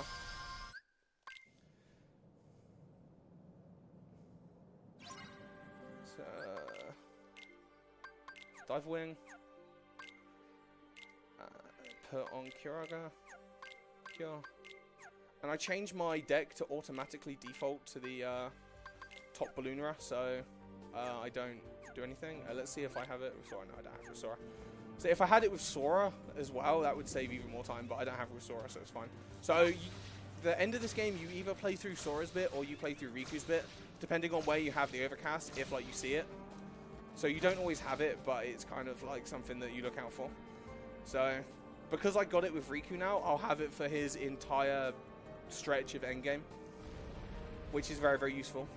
Yeah, we got a lot of bosses, like as is tradition in Kingdom Hearts. There's a lot of bosses. Sora gets one endgame boss, but Riku's like, yeah, sure, I'll have like 6. Don't worry about it. Is it 6? Yeah, it's 6. 6. Yeah, I mean, Sora's about to become a potato in the story, so... Yeah. There's a cutscene there.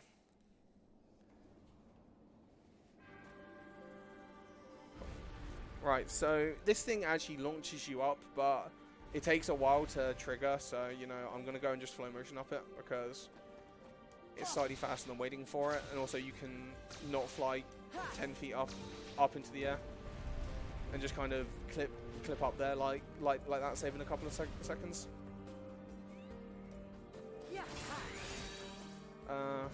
Oh, this is the worst minigame. Yeah. So again, a minigame that really obviously was designed for the touchscreen.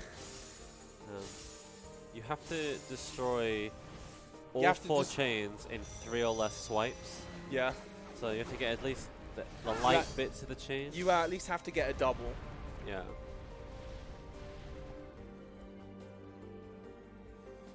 It depends if you've got Overcast, if they're long. Basically, Riku has just 6 bosses in endgame. Sora only has 1. It gave me the same one again. Please stop. Since I've already failed one, I'm worried that I'm going to fail the one on Young Master Xehanort. Because I'm known for doing that.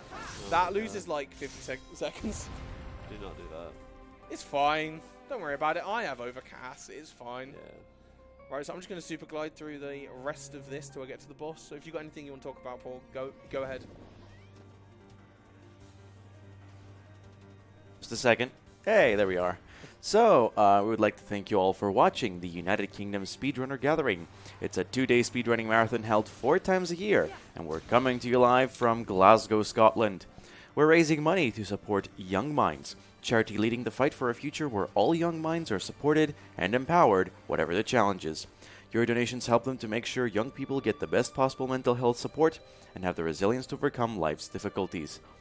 The recent survey from Young Minds found that on average, 3 students in every classroom have some kind of mental health issue.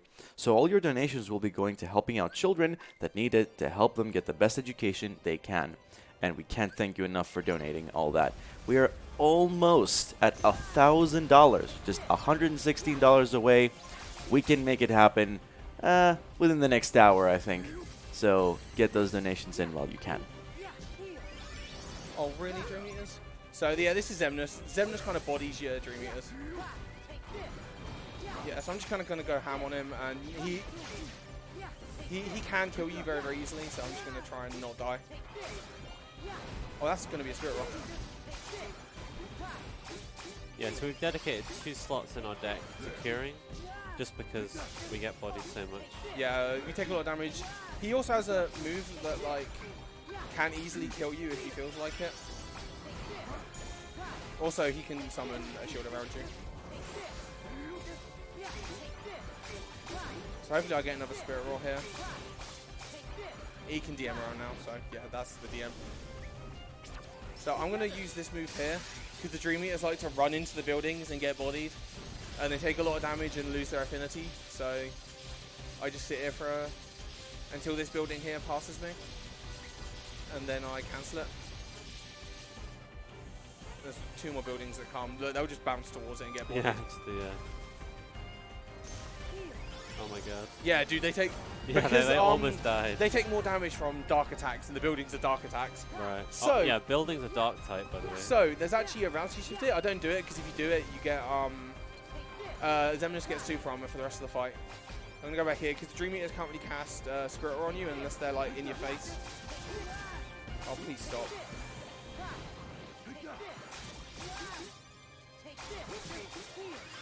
Spirit Roll, let's go. There we go. As you can see, he's hit me out of Balloon Res, and I'm like... Yeah, it is like double damage. Yeah, and they should die now. There we go. Nice fight. Yeah, it's a pretty hard fight. Yeah. Normally. He has a move where he rings around you with bullets, laser bullets, and if you're not at full health, that move can basically one-shot you. I say one-shot because it combos you if like, you get hit. Yeah. So It's like a Zemnis signature move where Yeah. he surrounds you with bullets and they all fly at you at once. yeah. Right. So now Sora's completely gone because Sora's been taken out of the story now. So the reason why I did Sora there is because it saves another drop. So Riku now has Overcast fully for the rest of his final fights, which makes his final fights really, really fast. Yep, Sora's made kind of a mistake, so Riku's come in to save him. I'm gonna do that.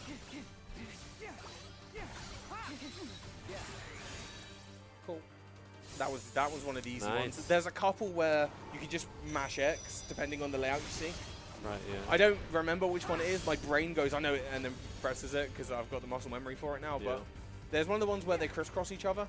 Oh, I should have let Zero grab his arm for a couple of seconds. It's fine. So I have to kill a few enemies in this next room to get to level 15. Usually I use Zero Gravizer on these guys, but I've got Overcast, so it doesn't really matter if I don't have it. Oh, and they're giving me a Spirit Roll. Oh yeah, the damage is real. There you go, there's level 15. Nice.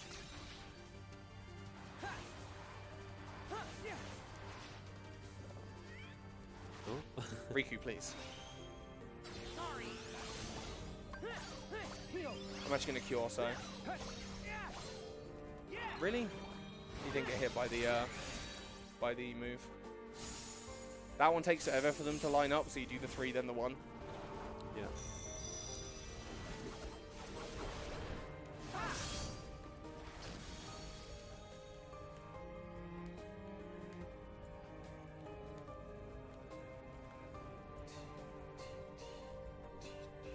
So I drop down the hole. Use that.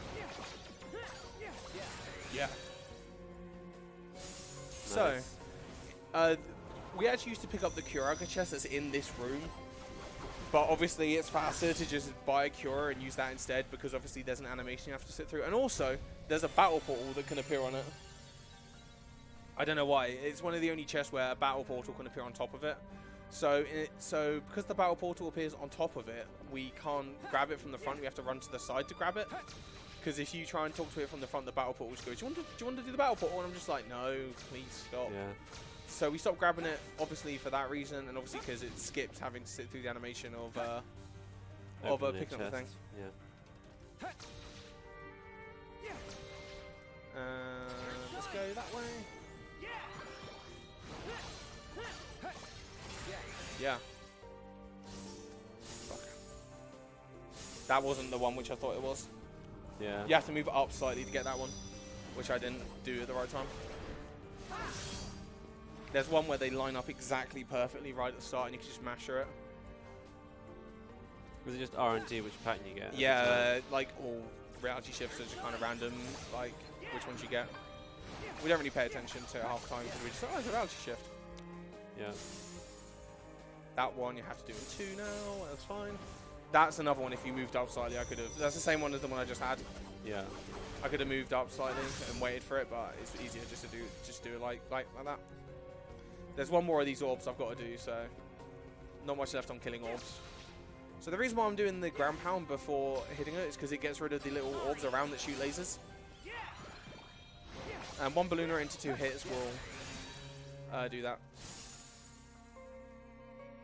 Yeah, same pattern again, right? Yeah. Yeah, I did the same pattern Yeah. 3 times in a row.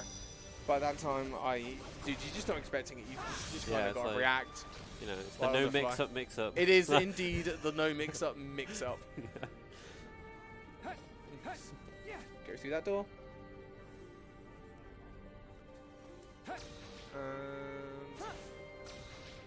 So I'm going to do some more flow motion through this. Oh god. I failed Flora's Lava, no! We have a little meme amongst all the people that ran DDD on 3DS that you had to get through this room without ever touching the floor. And you were a real speedrunner then. But I just failed it, so obviously I'm just a scrub. Oh, I failed it right at the end as well. So I would have failed it anyway. That last bit of movement's actually really hard to get if like you want to do it like that. Because A, you've got to stick really, really close to the floor, but then also you've got to like actually land on the lift. Also, these pipes are very finicky on the English version on PS4. Like that. This one's the worst. Trying to get on this one is kind of annoying. Also, the camera doesn't reset here sometimes. Yeah, that was weird.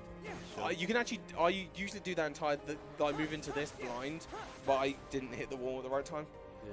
Right, so this next boss fight is known as the coin flip fight in the DDD community, because this guy can just kill you if he decides he wants to kill you.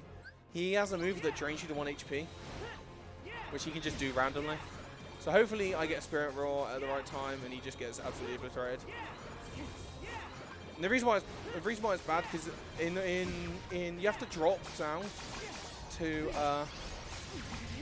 drop down to the floor before you can move again. He should die even if he does the move now. There you go. That was a really good fight. Nice, nice. So that was a very, very good fight. He didn't do the move. Actually, I think he did it right there, but but he was dying. It launches you up in the air, drains you to 1 health, drops a bunch of HP orbs, and then you have to drop down before you can cure. And one thing about that boss is he can pick up HP orbs and actually heals him, so, you know. That's not fair. Here, bosses aren't allowed to heal. I played BBS, dude. Yeah, I know.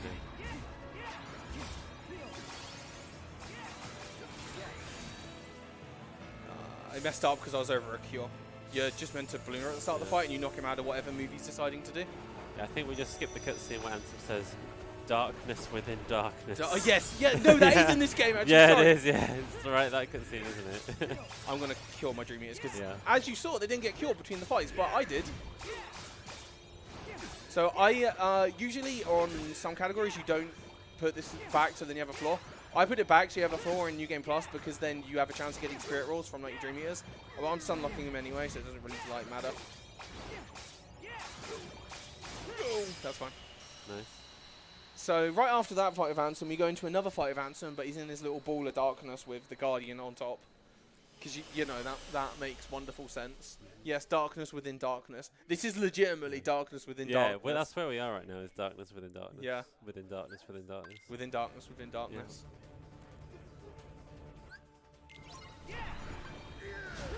And now this guy, you just kind of sit in front of him and go ham.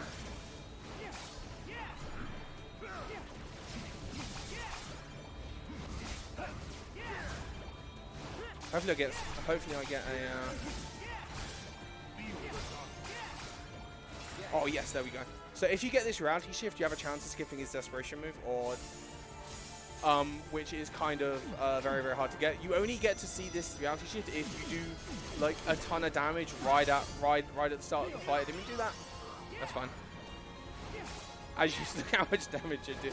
Yeah, I do like. I mean, Balloonra is just ridiculous. Oh, there we go. Like, And a Spirit Roar. Look at this. This one yeah, should here kill. we go. Oh, nice.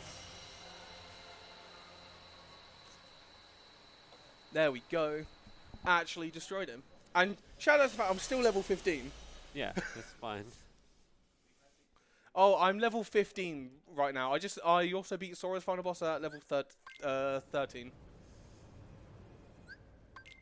So, usually if you got here as Riku before like doing Sora's bit, you would go through this door and the game would drop you to Sora because you can't go through this door without beating Sora's bit. Because this is where the story kind of continues on. So now I get to go into one of the final bosses, which is Young Master Xehanort. I'm going to spin the camera for Yeah, this no is reason. where the Dream Eaters are like, you can do it, Riku. You can save Sora. You got it, bro. You got it. And, We it's did like, it. Basically the end is we did it. Reddit. yeah. Oh, and this fight he just kind of goes ham at you, and then you just kind of have to like balloon her blindly half the time. So I'm just going to keep going.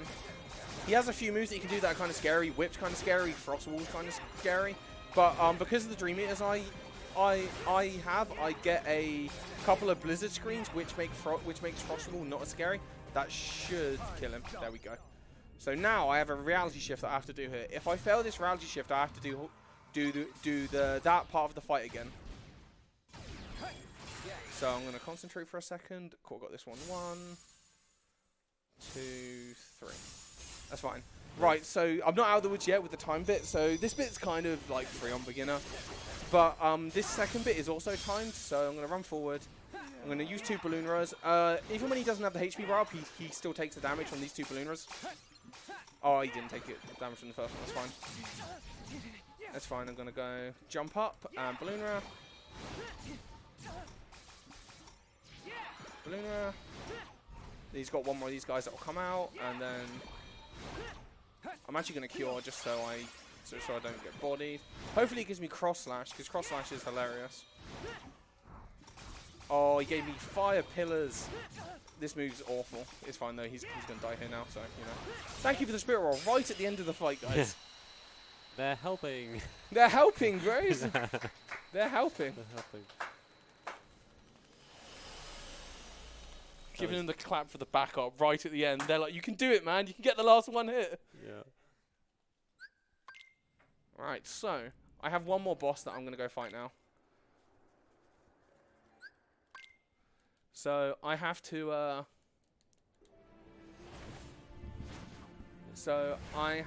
tag 30 Soras while falling down here. So I'm just going to kind of like dash into them. A bunch of anti-Soras up here and try and stop you from doing this, but it's pretty free still.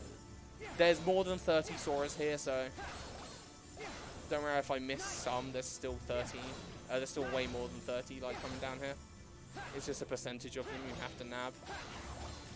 Oh, thank you for doing that. Oh, please. Yeah, no balloon percent is actually a category. Rebel mentioned it before. Yeah, there is a category for balloonless. Now I can kind of just sit in the middle and go. We actually do something hilarious in balloonless though. We grab all the windmill commands and icebreakers and we just spin on everything.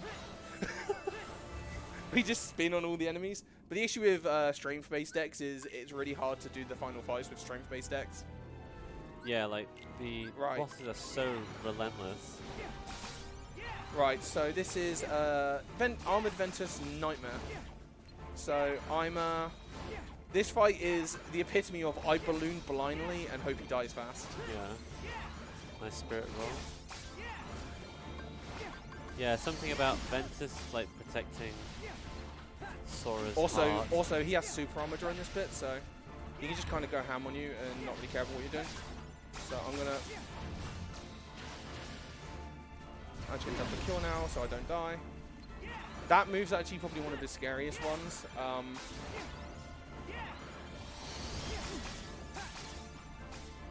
I hate this move. Please stop doing it.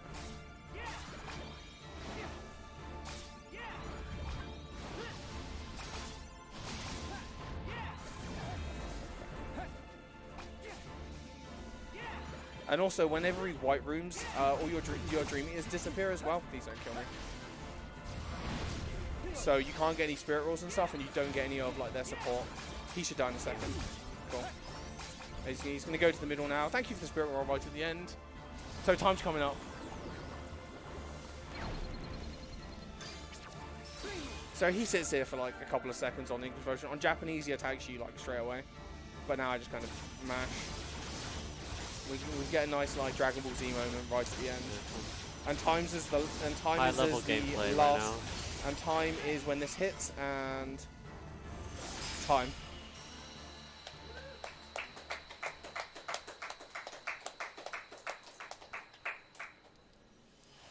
Yeah, so that was Dream Drop Distance, guys.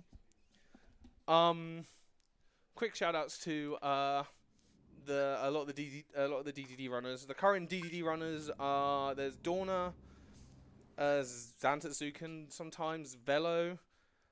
They've all been trying to keep this game like somewhat active in amongst themselves. I don't run this game as actively as they do. If you watch me, I'm either playing Birth by Sleep or Sonic 06. There's like no in between. Did you have to go? Right, I'm gonna skip that because there's like 60 minutes of credits. It's no use.